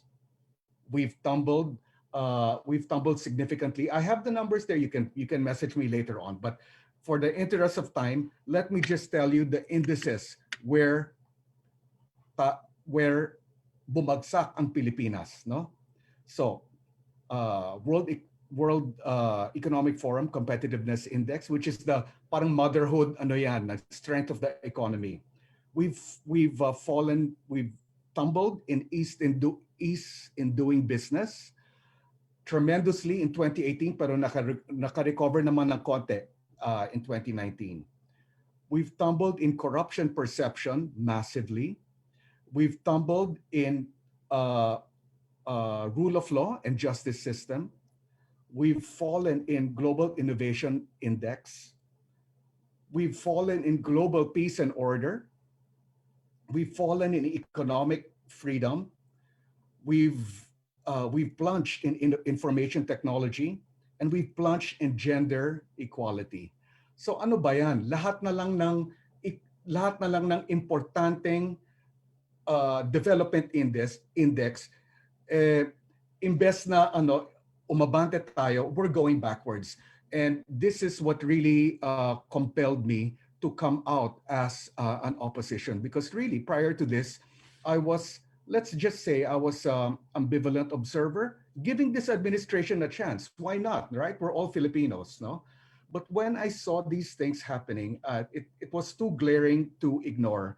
And indeed, for the economic data that's coming out, we really need change, because if not, uh, I don't think the country can take another 6 years of a spending economy and not a production economy.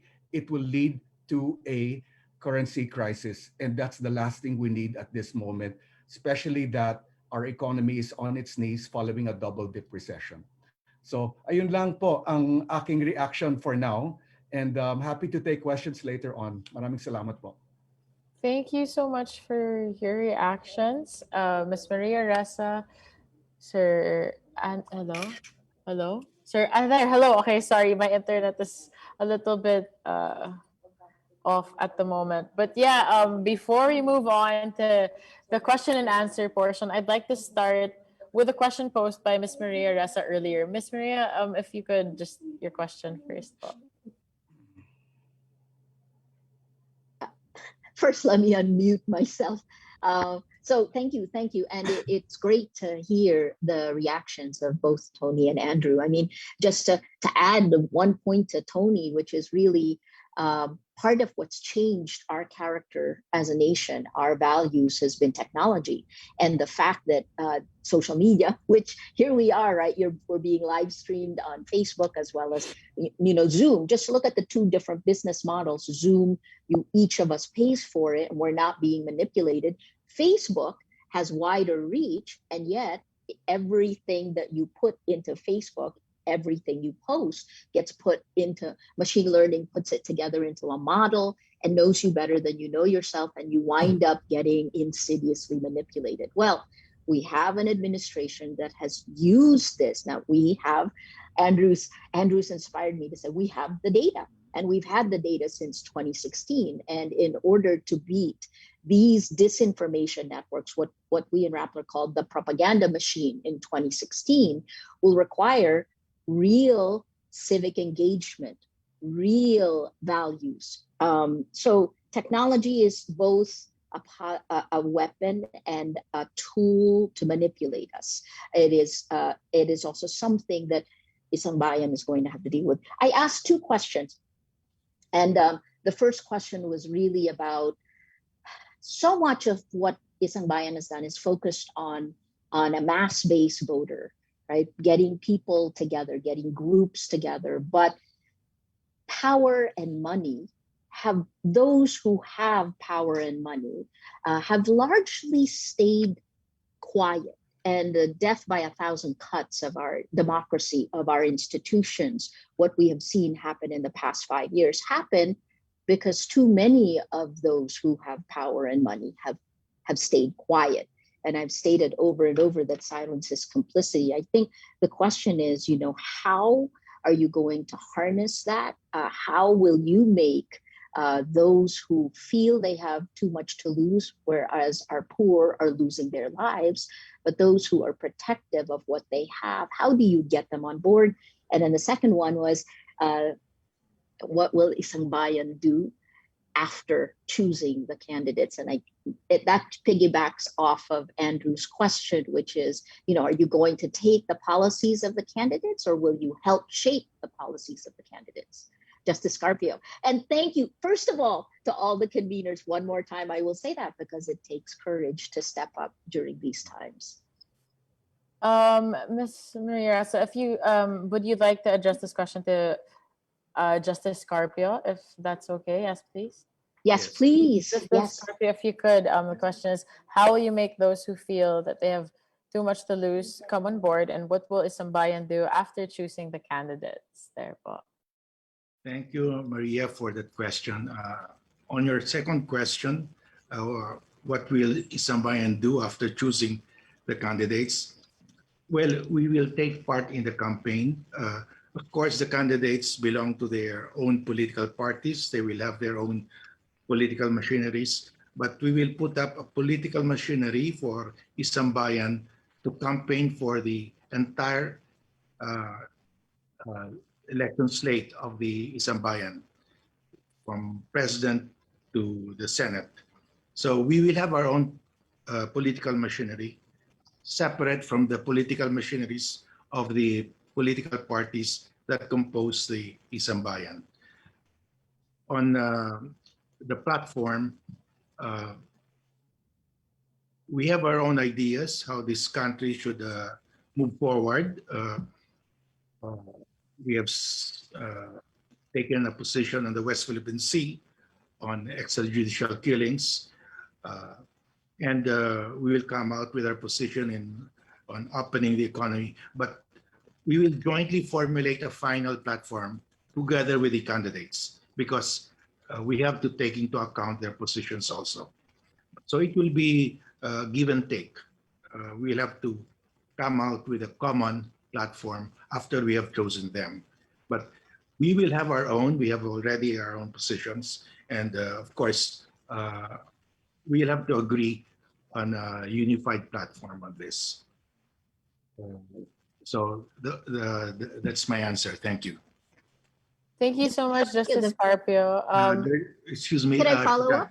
Just the first question. Yes, that's interesting. There's to a me. second question. Let me answer. On the funding, you're saying that the power and money are with other people. From what I know, because I was part of the political campaign machinery of former President Ramos in 1992, if you have a viable candidate, the big political donors will go to you. And right now, they're not showing their support because we don't have our candidates yet. And if we have a viable candidate, that's when they will show their support. In fact, from what I gather, they're just waiting for us to come out with a viable candidate, because they also they agree with us that we cannot allow another 6 years of the Duterte administration. You have big companies losing their franchises. Manila Water, their contracts, their franchises were just cut off. They won in the arbitration, international arbitration, and they were told you don't get anything, and we will revise your franchise and take it or leave it.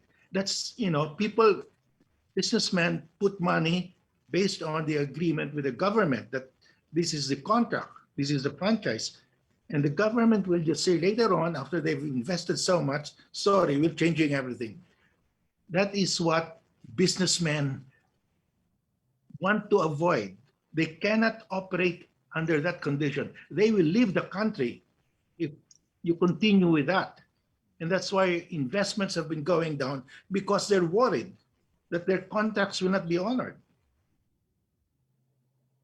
And that's why we will address this issue. We will ensure that due process is followed, because that's in the Constitution. What has happened here is that the president just canceled the franchises of big companies that have invested billions of dollars. And that's a no-no for investors. They will avoid the Philippines if we do not correct this. Thank you.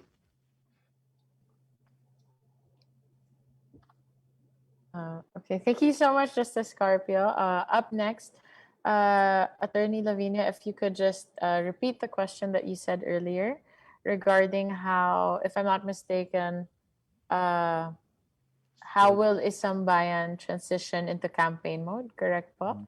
Yes po. That's the last question. But gusto ko rin sana ma-address yung the issue of winnability, di ba? I know, we're always saying naman na we have to have a good candidate with all the characteristics we want, but we also want that candidate obviously to be winnable, di ba? And it's not just winnable in the sense na ngayon winnable ba o hindi, but can we make that candidate winnable? And sa tingin ko, kailangan ng scientific process to determine that. Hindi pwedeng sentimento lang. Hindi pwedeng, marami din sa chat, di ba, I want this, I want that, only this candidate, only that candidate. I really urge everyone to abandon that mentality na only one candidate lang ang pwede. Di ba? At mananalo tayo sa negative campaign against the Duterte candidates. No? Hindi yan mangyayari. So importante, I think, na kung may choices tayo, importante na tanungin natin, how can we make this candidate win, di ba? And that's a scientific process. Hindi yan kuro-kuro, hindi yan instinct. So I was asking if you have to spend 100 million, 500 million, 1 billion, I don't know what it takes now to spend for a presidential campaign. I think 10 million upfront for a really good survey na customized would be very helpful. So yun lang, I wanted a reaction to that. And also then, actually nasagot na ni Justice Carpio yung pag-shift, no? So I'm okay now with that question kasi nasagot na ni Justice Carpio, but I'd like to know what the scientific how scientific polling and campaigning will enter into the picture, lalo in making the decision kung sino yung ating candidate. I'm willing to support. I've said from the very beginning, if the process is right and we came out the right decisions, I'm willing to support, go all the way. No? I'm willing even to lead the campaign work in Mindanao, which will probably be the most difficult, no? Pinakamahirap siguro dito sa kampanyang ito. But I need some scientific assurance na pinag-isipan natin ito. 'Di ba? Hindi lang siya na parang kasi gusto natin, kasi ito yung it's on our heart, 'di ba? I think our minds are also important here as well. Yun lang. Yeah, thank you, Tony, for that question. One of the criteria for choosing the candidate is the capability of the candidate to mount a nationwide campaign to win. That's actually winnability, but we phrased it in another way.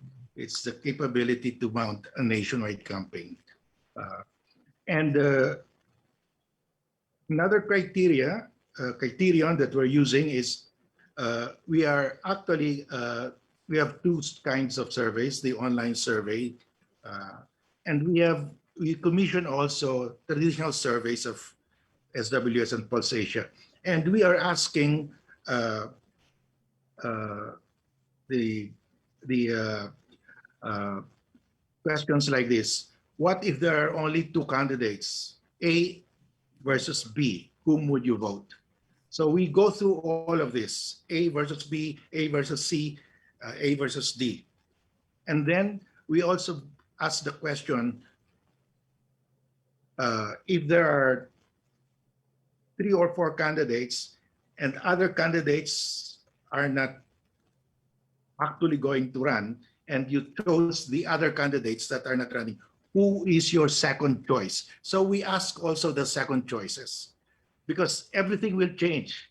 Because you might be the number one in among a list of 7 candidates, but if you remove the bottom 3, and the votes of the bottom 3 could determine the winner. So their second choice is very important. We ask all the second choices, and we do this. So it's scientific, and we're going through this, and we're doing what you have in mind, Tony. So thank you. That's very good. We're doing that. Thank you. Ganda yun po. Thank you so much po. Sir Andrew, has your question been answered? The one regarding Isambayan imposing or adopting policies. Are you okay na po with that? Yes, it's been answered. But if I may, I have a follow-up question. Sige po. Go ahead po. Yeah. I know that it's loud and clear, no, that Isambayan will reconcile their platform to that of the candidate. But I'd like to make an input, and I think this is worth a grain of thought. Worth something to think about for everybody.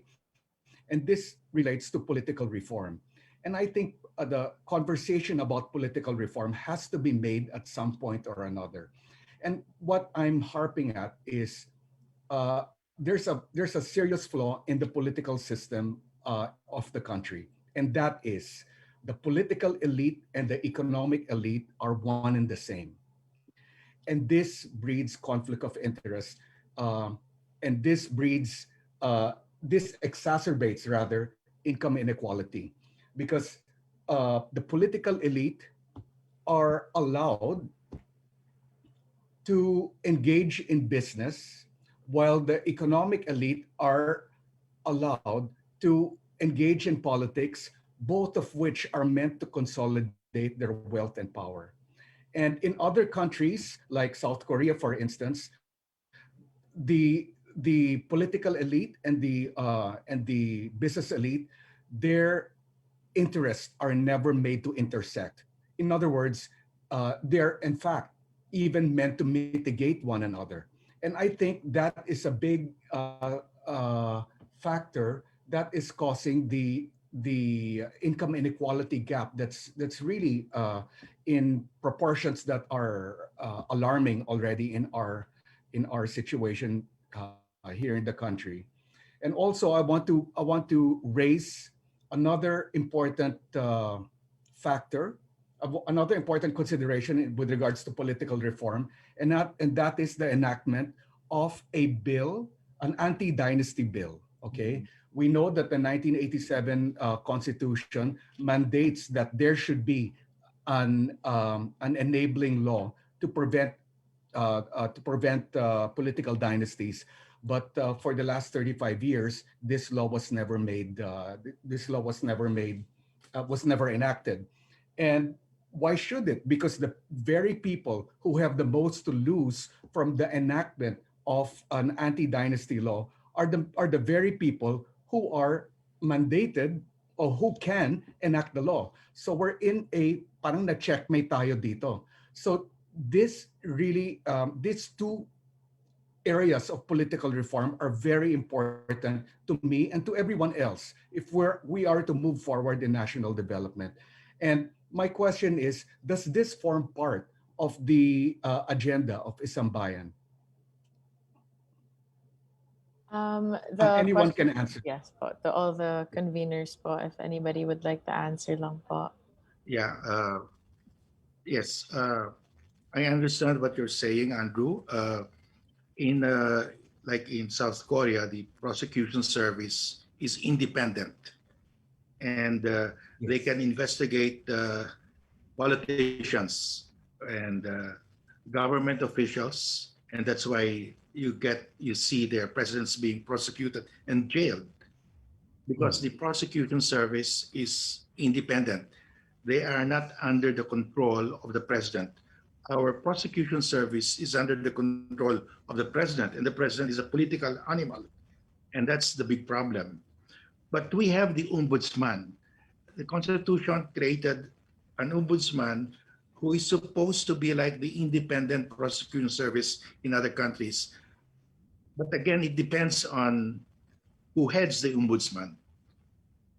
If you have a head like Justice Conchita Carpio Morales, then you have a strong prosecution service against collusion between politicians and economic interests. But we don't always get an independent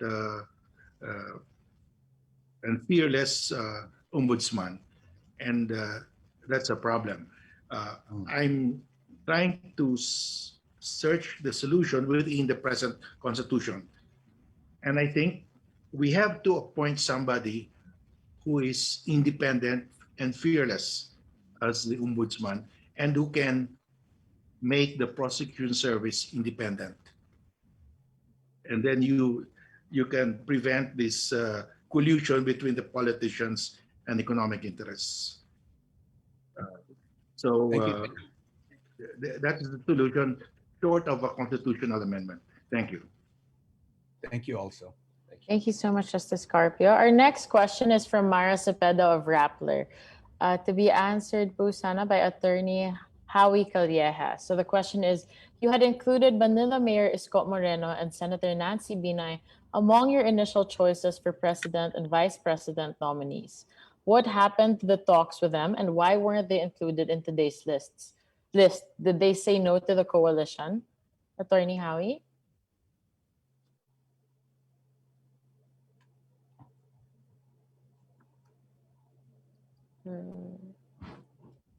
Okay.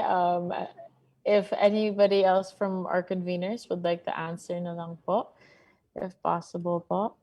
Yeah, I can, Sige po, Justice we Carpio. initially included Senator Binay because we thought that she was a possible candidate for vice president, but she wrote us and said that she is not interested in running for the presidency or vice presidency. So we have removed her name upon her request. Does that answer the question, or is there any other part of it? The other part po was about Mayor Isko Moreno po as well. Yes.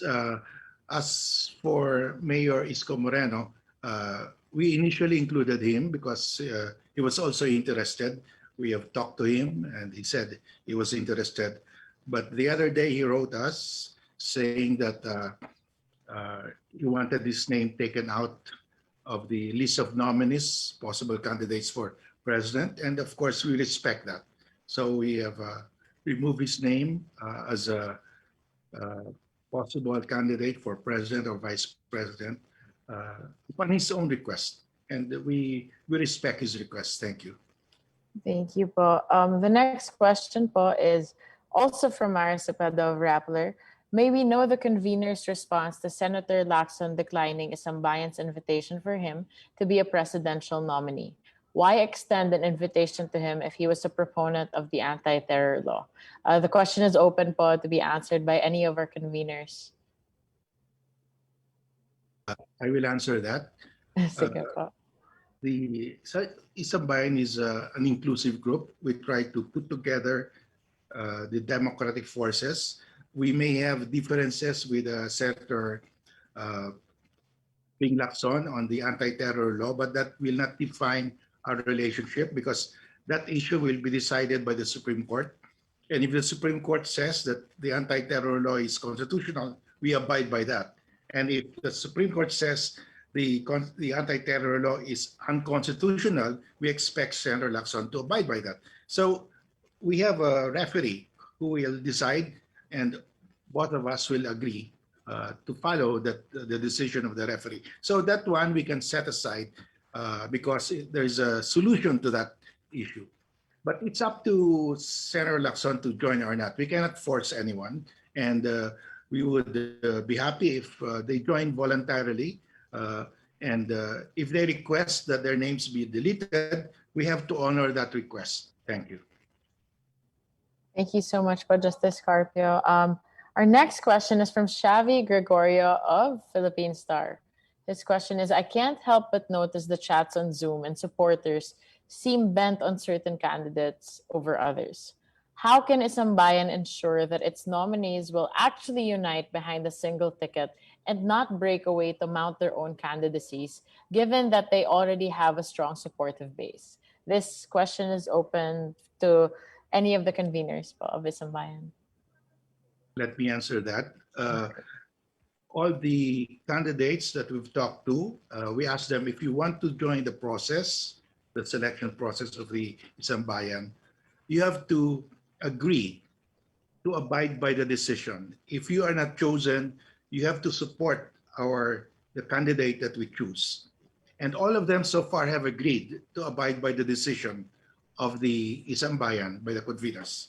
So, because if you do not agree with the decision or you don't intend to follow the decision of the Isang-Bayan, then what's the use of joining us? Our purpose is to unite all the democratic forces to come out with one candidate only, one slate. And the first thing that we ask of any candidate who wants to be considered is, will you abide by the decision of the Isang-Bayan? Thank you. Thank you po. Our next question is from Karen Lema of Reuters. How does Isang-Bayan plan to narrow its list of candidates and end up with one candidate for VP and president? Can you walk us through the process and what will happen after you have chosen these candidates? Again, open to any of the conveners. Maybe Howie can, Attorney Calleja can answer that. There po, Attorney Calleja.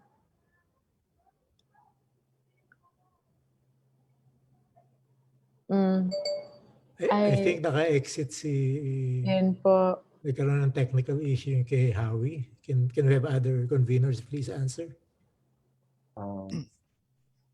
Yeah. Yes, Brother Armin, would you want to answer that? Or Father Bert. Can you Brother? repeat the... The question po again is, how does Isambayan plan to narrow its list of candidates and end up with one candidate for vice president and president? Can you walk us through the process? And what will happen after you have chosen these candidates? Thank you. There po. That's the question. Ganda yung tanong yun. Hello, narinig ho ba ako? Yes po, paring Bert. Hello po. Oo, mahalagang tanong yan at mahirap din sagutin. Unang-una, magandang ipaliwanag na kailangan natin ng mga data. O yun, importante yun. Pero katulad ng piniliwanag kanina, meron tayong 4 na klaseng data. Isa, yung information na galing mismo sa kandidato. Halimbawa, in-interview natin sila, may sasabihin sila eh. Pangalawa, yung galing sa talakayang bayan at saka sa yung online, yung preference, yung online voting. Tapos siguro yung may mga grupo, meron din silang mga analysis, katulad ng ibang pwede rin isama to. Pangatlo, yung mga survey at yung mga analysis na ginagawa ng kung sino-sino mga aral at mga position papers. At ang pang-apat, due diligence. Ngayon, pagsasama-samahin yan, at dito, merong lilitaw. Baka meron dyan, unang-una, dun sa pag-interview sa kanila, baka merong umayaw. Sasabihin nila, naku, pagka ganyan na demand, ayoko na. O baka ganon. O di, may bawas na yun. Bawas na. Pangalawa, yung pag pinagsama-sama ito, imi-mirror din yan sa kanila. Hello, merong issue sa iyo, ganito, ganito. Totoo ba to? At pagka malaki yung issue, pwedeng sila mismo magsabi, ayokong limitaw yung issue na yan at buti pa iba na lang piliin. Pero meron naman na, hindi, kaya ko ipaliwanag yan. Tapos sa bandang huli, pag pinagsama-sama na to at may na-double check na natin, ipipresenta ito, bawat isang kandidato merong parang dossier, isang folder. At pag-aaralan to ng conveners group at to some extent, papaliwanag to doon sa General Assembly, yung mga kaalyadong grupo. Mag-uusap yan at kung magkaroon ng consensus, yun na yun. Kung hindi magkakaroon ng consensus, ipapasa yan sa conveners group. Yung mas kaunti na to, 23. Dito yung pag-uusapan, balitaktakan, at dyan na siguro lilitaw kung sino talaga ang may tamang karakter, pagkatao, merong kakayahan, competence, at merong magandang track record, at handa na rin siyang kumandidato. Meron siyang makinarya na merong lumalaking network ng support groups. Siguro naman, sa kakausap natin ganyan, kaiipon ng mga datos, meron ng lilitaw na mga mas matataas ang score. Pero siyempre, hindi natin matukoy lahat ng pinakamaliliit na hakbang. Kasi medyo mag-a-adjust ka rin dun sa galaw ng ibang kandidato. Yan ang mahirap tansyahin. Kailangan din nating pakiramdaman kung ano yung mga external forces. No? So, ang katapos-tapusan, sabi nga ng ibang mga nag-commit dito, sabi nila, we trust the process, we trust the conveners group and the Isambayan as a network. So, let it agree and offer the best candidates. Hindi tayo naghanap ng santo o yung walang bahid, wala namang ganun na tao, lahat na yung may sayad, pero yung pinakamabuting mapipili natin sa ganitong sitwasyon. Thank you so much, paring Bert. Our next question po is a follow-up pa rin po from Ms. Karen Blema of Reuters. How come Senator Grace, Congresswoman Vilma, and Attorney Chell weren't able to share their messages? Any of the conveners lang po if you'd like to answer.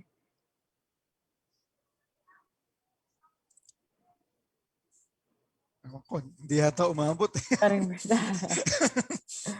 Nahuli lang yata po. Okay po. Mga deadline. Okay po. Next question po is from TV5. For any of the conveners din po. Have you talked with VP Lenny Robredo, Senator Grace Poe, CBAC Rep Brother Eddie Villanueva, Attorney Chel Diokna, and Batangas Rep Vilma Santos Recto, and what are their reactions?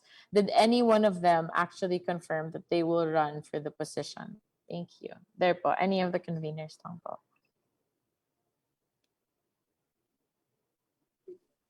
Brother. Hi, brother. Ako na siguro. Sige po.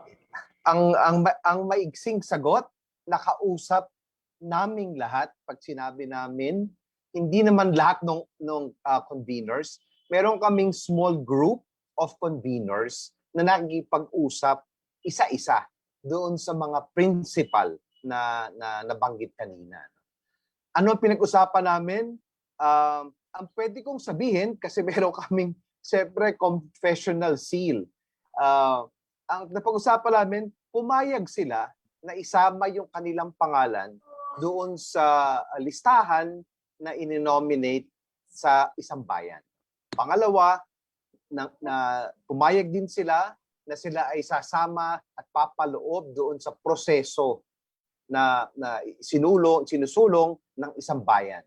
At pangatlo, hiningi namin sa kanila na kung sino yung mapili doon sa mga nasa listahan, kung pwede nilang suportahan at pwede nilang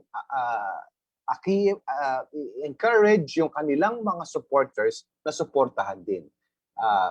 Lahat sila nagsabi na gagawin din nila yon. So, ito yung mga basic na pag-uusap noong ating sa ating mga nasa listahan.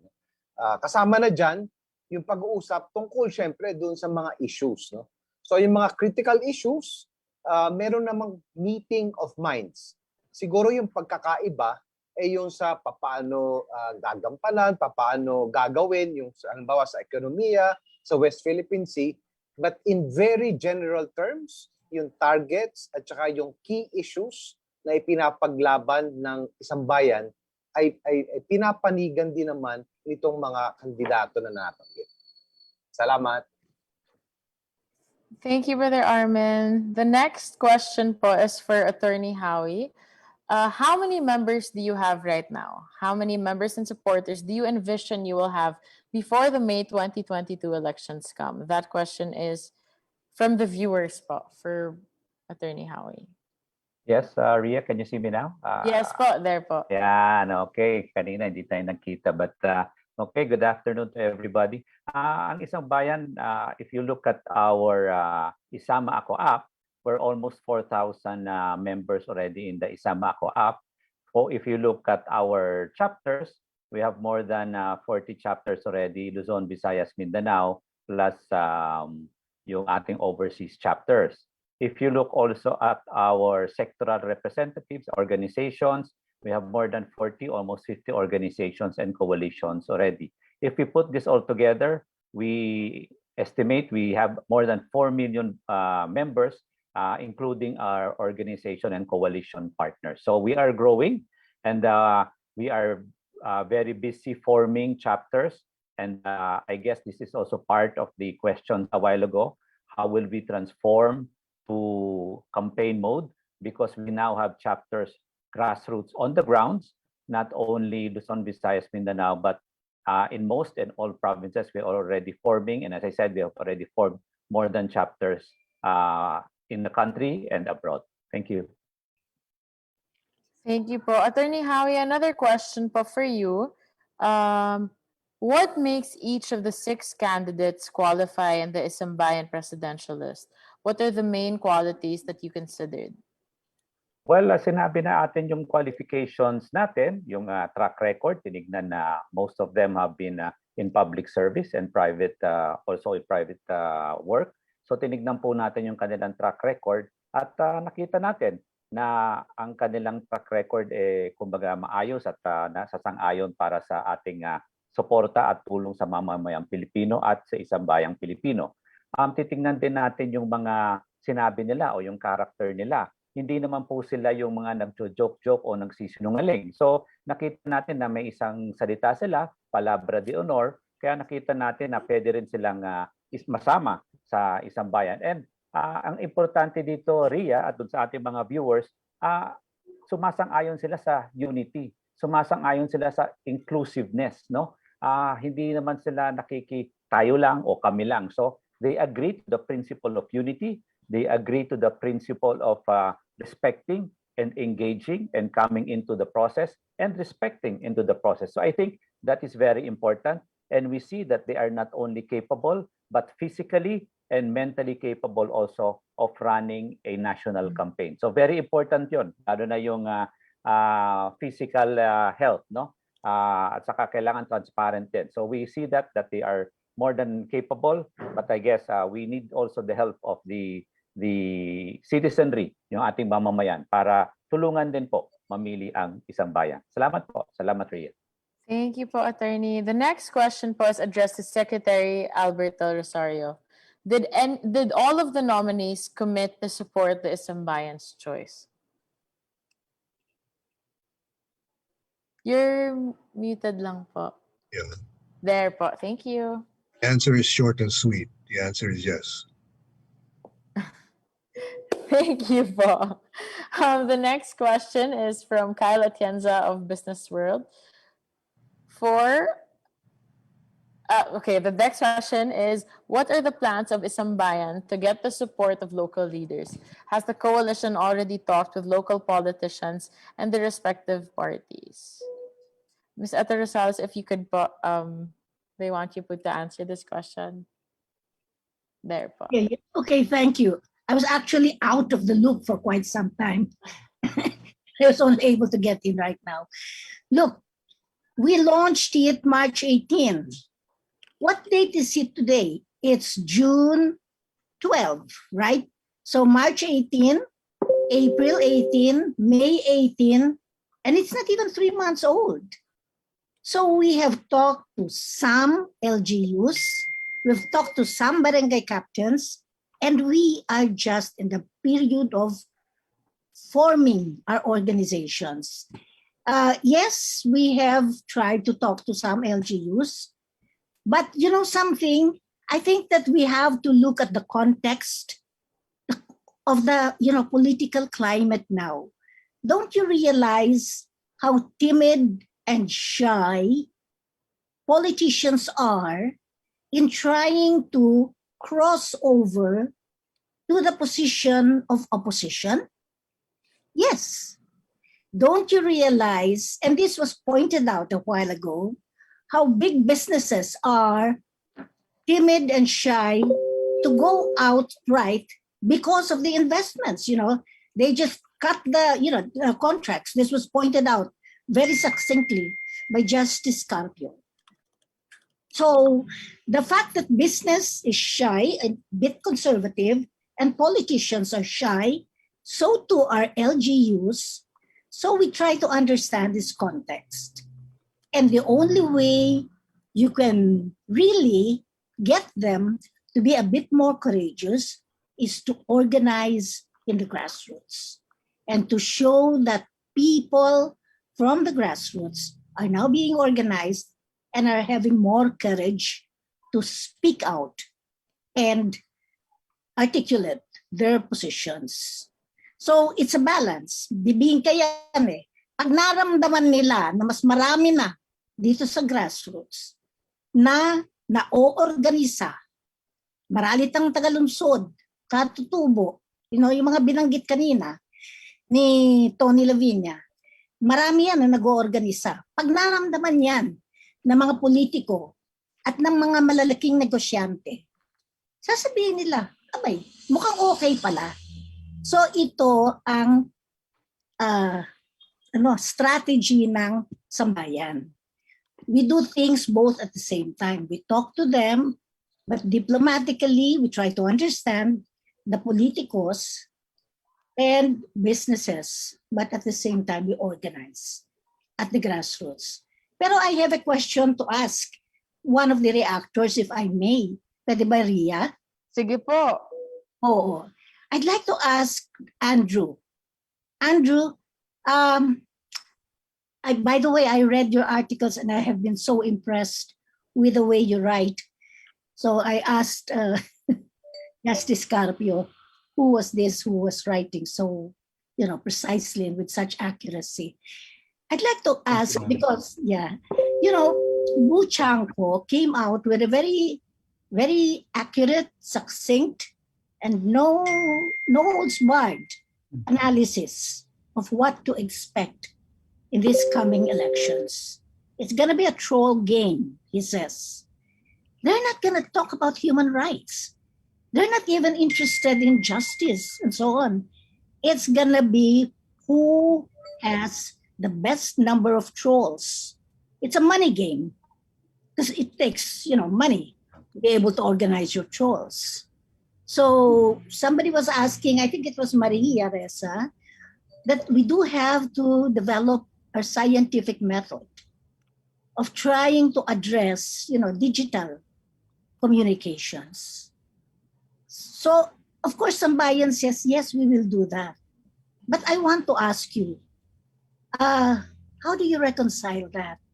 Because how do we reconcile the fact that we have to have a moral advantage?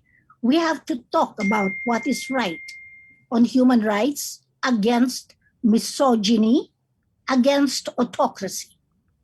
But at the same time, we don't have all that know-how about, the trolls, how to develop scientifically the communication system. Can you help us along these lines? Can you answer? Thank you very much, ma'am, for the question. Okay, my friend Buchak was absolutely right that the field of war is now in the cell phone. Yeah. The field of war is now in the laptop. But I must make a exception. Trolls are only the medium of the message. What will win the day is the messaging. Trolls, ma'am, just for your maybe perhaps for the entire audience who are listening, trolls are for hire. We call them a farm. They're a troll farm, and their mandate is to whatever you tell them to do. So they can laser message, or they can attack, or they can defend. But I think what will make the difference in this campaign is the messaging. And there are principles to messaging that we have to learn. And I have to say, I have to make reference again to President Duterte, because his messaging in 2016 was really on point. And I think the biggest factor that won him the day, that won him the election, is the absence of dissonance. In other words, President Duterte, in all his imperfection, was a match between the personality and the message. There was a marriage there.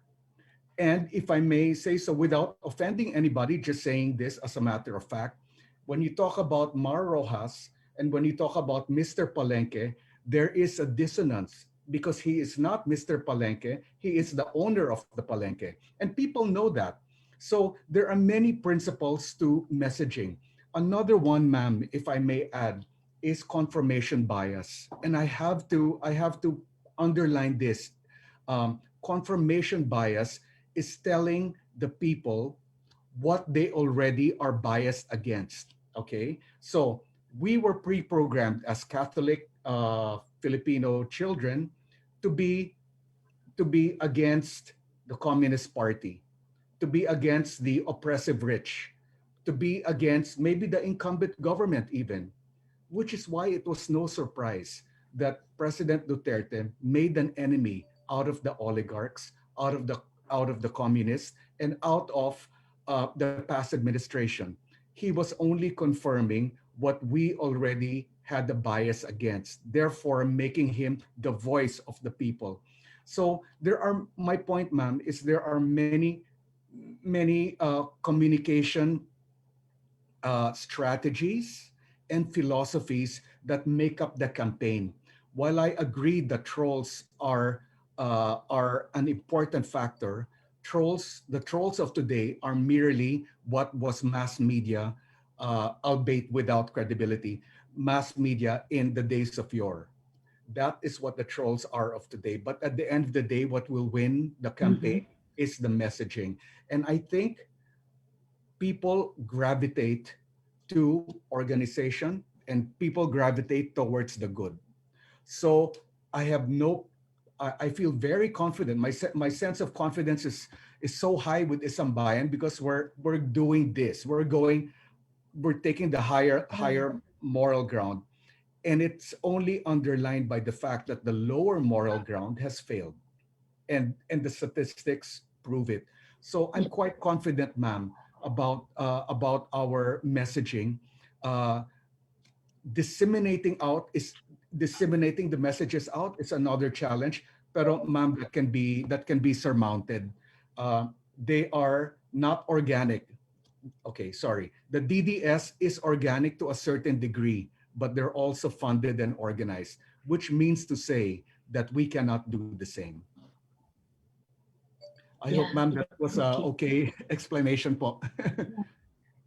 Salamat po. Thank you. But we would encourage more, consultations with you, if that's okay. Hi, ma'am. I'm at your disposal. I'm all for this. I've come out publicly as a part of the opposition already, so there's no turning back, ma'am.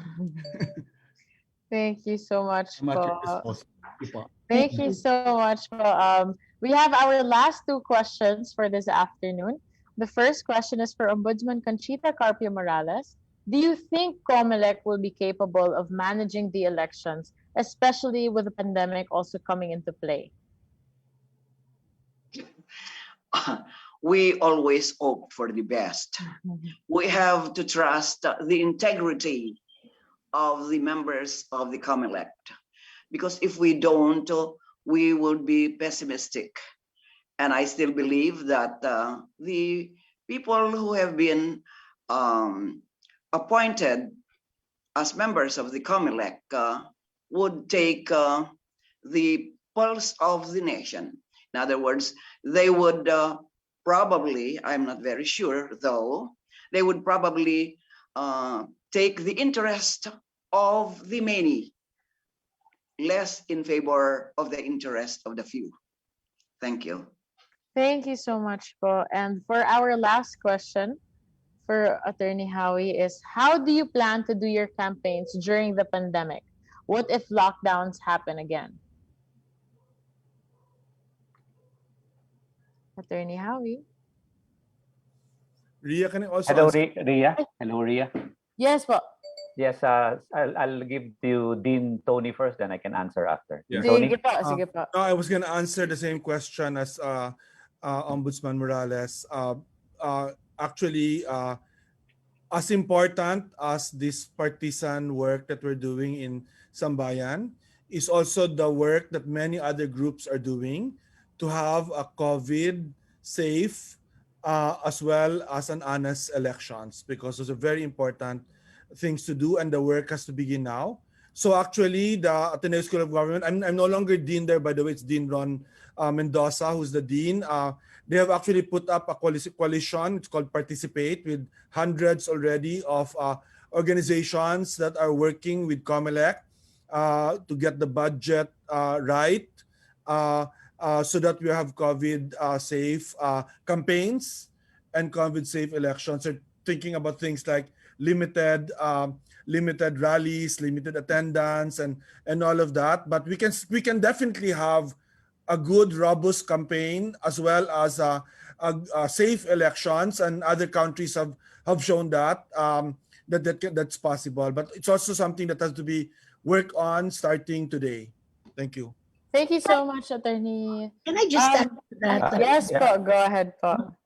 Ria, can I just add to that? Yes, po. Go ahead, po. Go ahead, po. Just to add to that, to what Tony is saying, it's not really impossible. We must always remember what Leonard Cohen says: ring the bells that still can ring. Forget your perfect offering. There is a crack in everything, and that is how the light comes in. You know something? I want you to know that the community pantries that have been organized are now being open, to vote, register and vote. And maybe we can start from the grassroots, from the community level. And the kababaihan is thinking of coming up with komunidad para sa kooperatiba ng kababaihan. So maybe here we can ask the business sector if they are open to helping, even, show us how to develop cooperatives that can guide the kababaihan and the community people on how to register and vote, what to do, and how to organize and understand their issues so that the electorate, they can be sure to vote and come out with a material base in order to ensure that the votes, collective votes of Sambayan will tilt the balance in favor of the winning candidate. Yun po, you start from the community base. Thank you. Okay, thank you, Ma'am So, Etta. Thank you, Ria. Attorney Howie, sorry, before... Let me just jump in here, no? If you want to say something, okay? Yeah, I know there's an added question lang po for you before you answer that question. It just came in now. Grace Po just issued a statement that she's not interested to run for president. Can you please comment on this? There po. Okay, so look again, thank you, Ria. I think our comment to Senator Grace, I think it is clear that she is with us in forming a united opposition, agreeing with the Isang Bayan that we need only one candidate in the 2022 elections. And we respect if she would not like to be under the names of the presidential candidate. But we have also to remember that our list is for both president and vice president, or vice versa. So we must make it clear that whoever can run for vice president may also run for president and vice versa. So I think if that is her position, then we would respect that in the same light that we respect also the position of Senator Nancy and Mayor Isko. But then again, it is very clear also in our conversations that they are one in Isang Bayan in forming and agreeing that we only need a solid and one opposition come May 2022. With regards to the campaign, Ria, I think also with the statement of the LGU, LGU is one part of the campaign. Let us make it clear that Isang Bayan will make a new form of a campaign, or a better form of a campaign. It will be a people campaign. We have seen that. We have been successful in the Palawan experience, where the Palaweños won, the one Palawan won against the 3-in-1, against the machinery, the money of the local governments of Palawan. And here we will duplicate, replicate, and do that on a national level. We have learned it can be done. We can campaign in a pandemic season. Even if we are handicapped by this pandemic season, we can do it online. We can observe social distancing, as we also do house to house and our regular rallies and speaking engagement all around the country. We will not be stopped. We will not be hindered. It will be an obstacle. It will be a challenge that Isang Bayan would be willing to take up, and especially with the help of our youth. We have more than 4 million youth with Isang Bayan, especially headed by our youth representatives. We have 2 youth representatives in the conveners, and I think the youth will be very instrumental in our campaign, in our quest, in our fight for regaining our democracy come 2022. And maybe I would like to, I think one of our youth representatives is here, Ms. Renee. Maybe she can add for the participation as we go with the, of course, kasama na yung social media, online participation. I think the youth is very active with that. We have been working with that, and maybe a few words from our youth convener, from Ms. Renee Ko. Renee? Hello. Thank you po, Attorney Howie. And siguro bago po ako magbigay ng ilang mga salita, gusto ko lang din po i-welcome at pasalamatan yung thousands of viewers ng Isang Bayan, Isang Boto na event na to. Meron po tayo, nag-peak ang 2,000 po dito sa Zoom, nagkaroon ng almost 3,000 sa Facebook at sa YouTube. I assume mas marami pong talagang tao. truly tinututukan po ng buong Pilipinas yung developments ng isang bayan. And we can see this doon po sa mga pinresent natin earlier, kung saan nakapag-form na tayo ng maraming chapters across cities, municipalities, regions, even countries. So ito po yung ginagawa ng isang bayan, and ito rin po yung gustong dalhin ng youth in this movement and sa lahat ng endeavors na ginagawa niya for the coming 2022 elections. Energy and vitality, and yung linking of arms and alliance building so that all of these groups will be able to enter our coalition. Plus lahat po tayo magkakaisa para ma-forward natin yung isang slate na talagang babangga directly sa Duterte administration. Pero beyond that, beyond sa pagbangga, nandito rin yung ating pagsagot sa mga napakaraming issues na dinulot ng neglect, ng maraming years of hindi pagkinig sa mga sektor natin. Lahat ng mga polisiya na pagkukulang na nakita natin, a-address po yan by talking with politicians kung ano yung mga shaping, yung mga policies nila. By consulting with these different groups, with these different sectors on the ground. Ano ba yung hinahanap nila sa candidates na to? At ito yung palalakasin natin para ito yung mag-shape talaga, mararamdaman ng pressure, yung public clamor, na ito yung hinahanap ng Pilipino ngayon. Given na meron tayong pandemic response na hindi sumagot sa needs ng maraming Pilipino, hunger has skyrocketed, poverty is increasing, at nakikita natin to sa grassroots movement din, like as Ma'am Etta said, yung community pantries.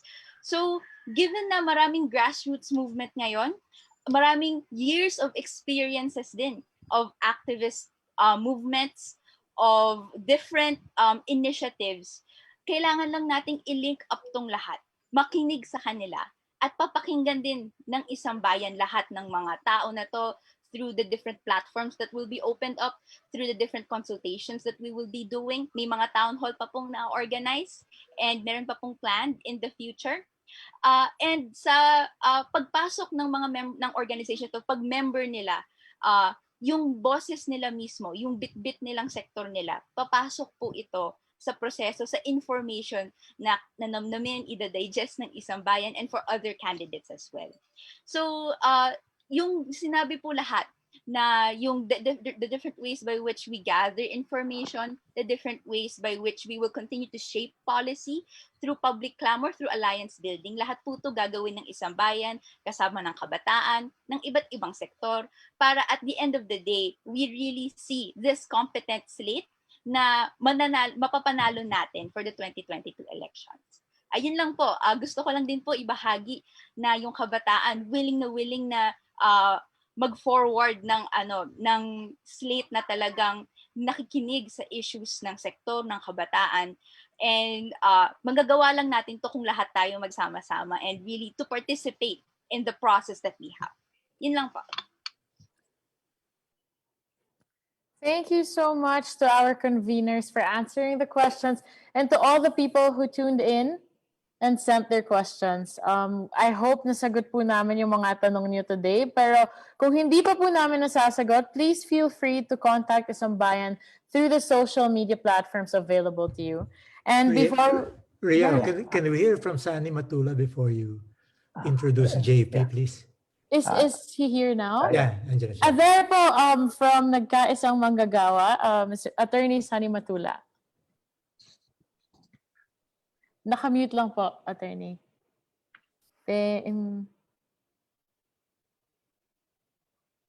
Muted po. Okay, magandang hapon po sa ating mga kasama. Ako po si Attorney Sani Matula, ang chairperson ng Nagkaisa Labor Coalition. Kasama po ang mga manggagawa at mga kasapi ng Nagkaisa Labor Coalition sa kusang ito, para at least may pakita natin ang isang malayang Pilipinas, malaya mula sa karahasan na nangyayari sa kasalukuyan, at malaya sa kagutuman.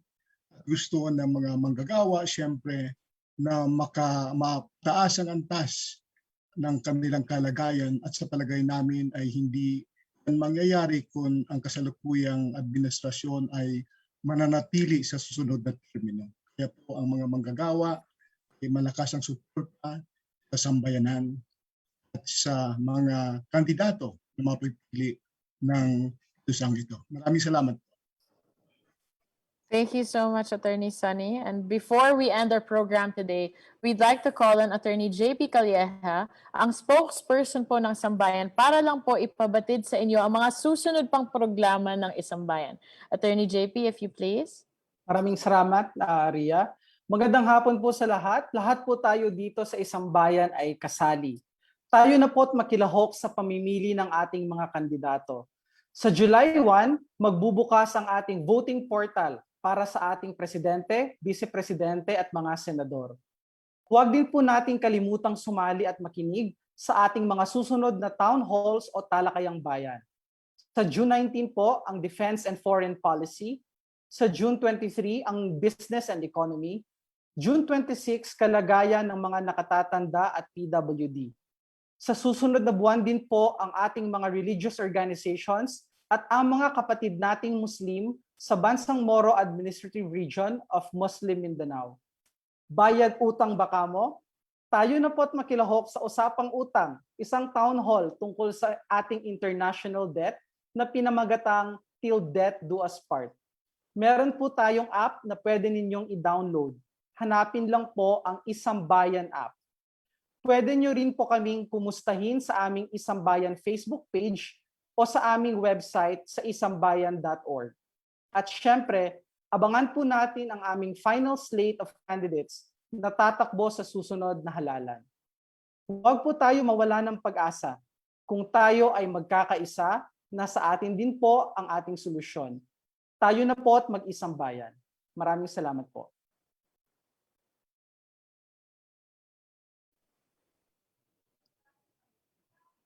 We have a video to show before we end today's program. Just some technical difficulties. Zoom is a little bit tough to work around, but we gotta make do with what we have, I guess.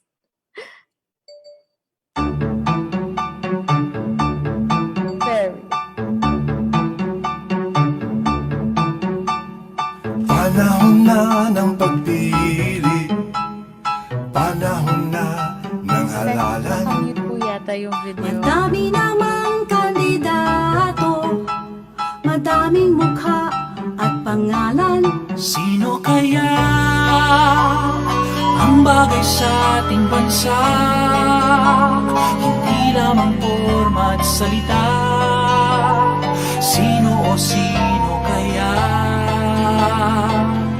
At sana kahit na sinong manalo, pagkatapos ng bilangan, sana naman ang panalo ay taong bayan.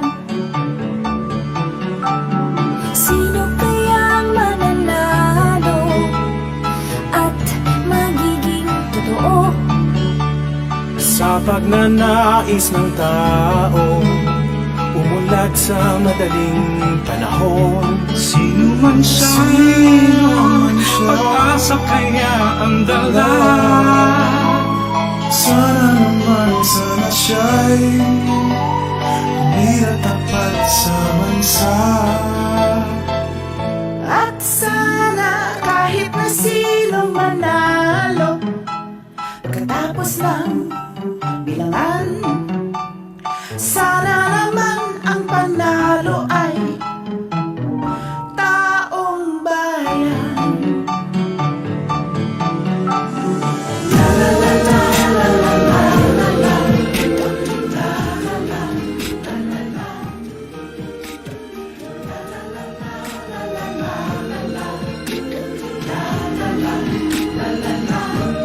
Sana naman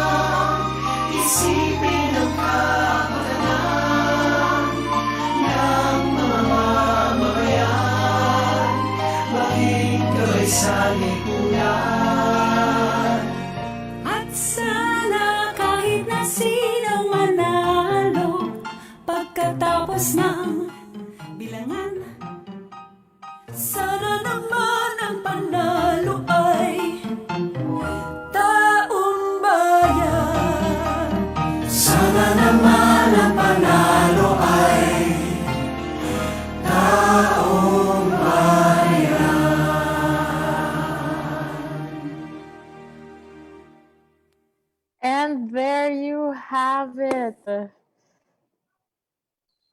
Hello. There we have it. Hello po.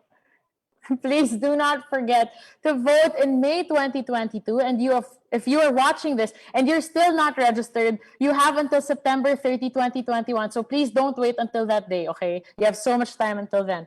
And I hope that, like me, you all had an equally thought-provoking afternoon. Definitely a great way to celebrate our Independence Day, talking about how we can, in our own way, put our country first and free it from the troubles that we currently face. As a member of the youth, I am truly inspired to follow suit in all the things that you are doing and in making sure that we get to where our country deserves to be. So thank you so much, Isang Bayan, for having me today. And thank you, Paul, for the reminder to be discerning when it comes to the leaders we choose and the agenda that they push. I hope that we can continue to work together to make sure that we elect leaders that will put the country and their needs first. Let's ring the bells that can still ring para ang manalo ay ang taong bayan. Isang boto, isang bayan. Piliin ang ating pambato. Bigang saysay ang iyong boto. Magandang hapon po sa inyong lahat. Salamat po for joining us today. Thank you. Thank you po. Thank you. Thank you. Thank you. Thank you very much. Thank you, Rick. Yeah. Thank you. Hello, conveners. Hello, conveners. Yes. Heidi here. Can we stay? There is an urgent message. Somebody reach out to me. Okay. Can we go to another We'll just open another line. I'll Okay, thanks. make another Zoom.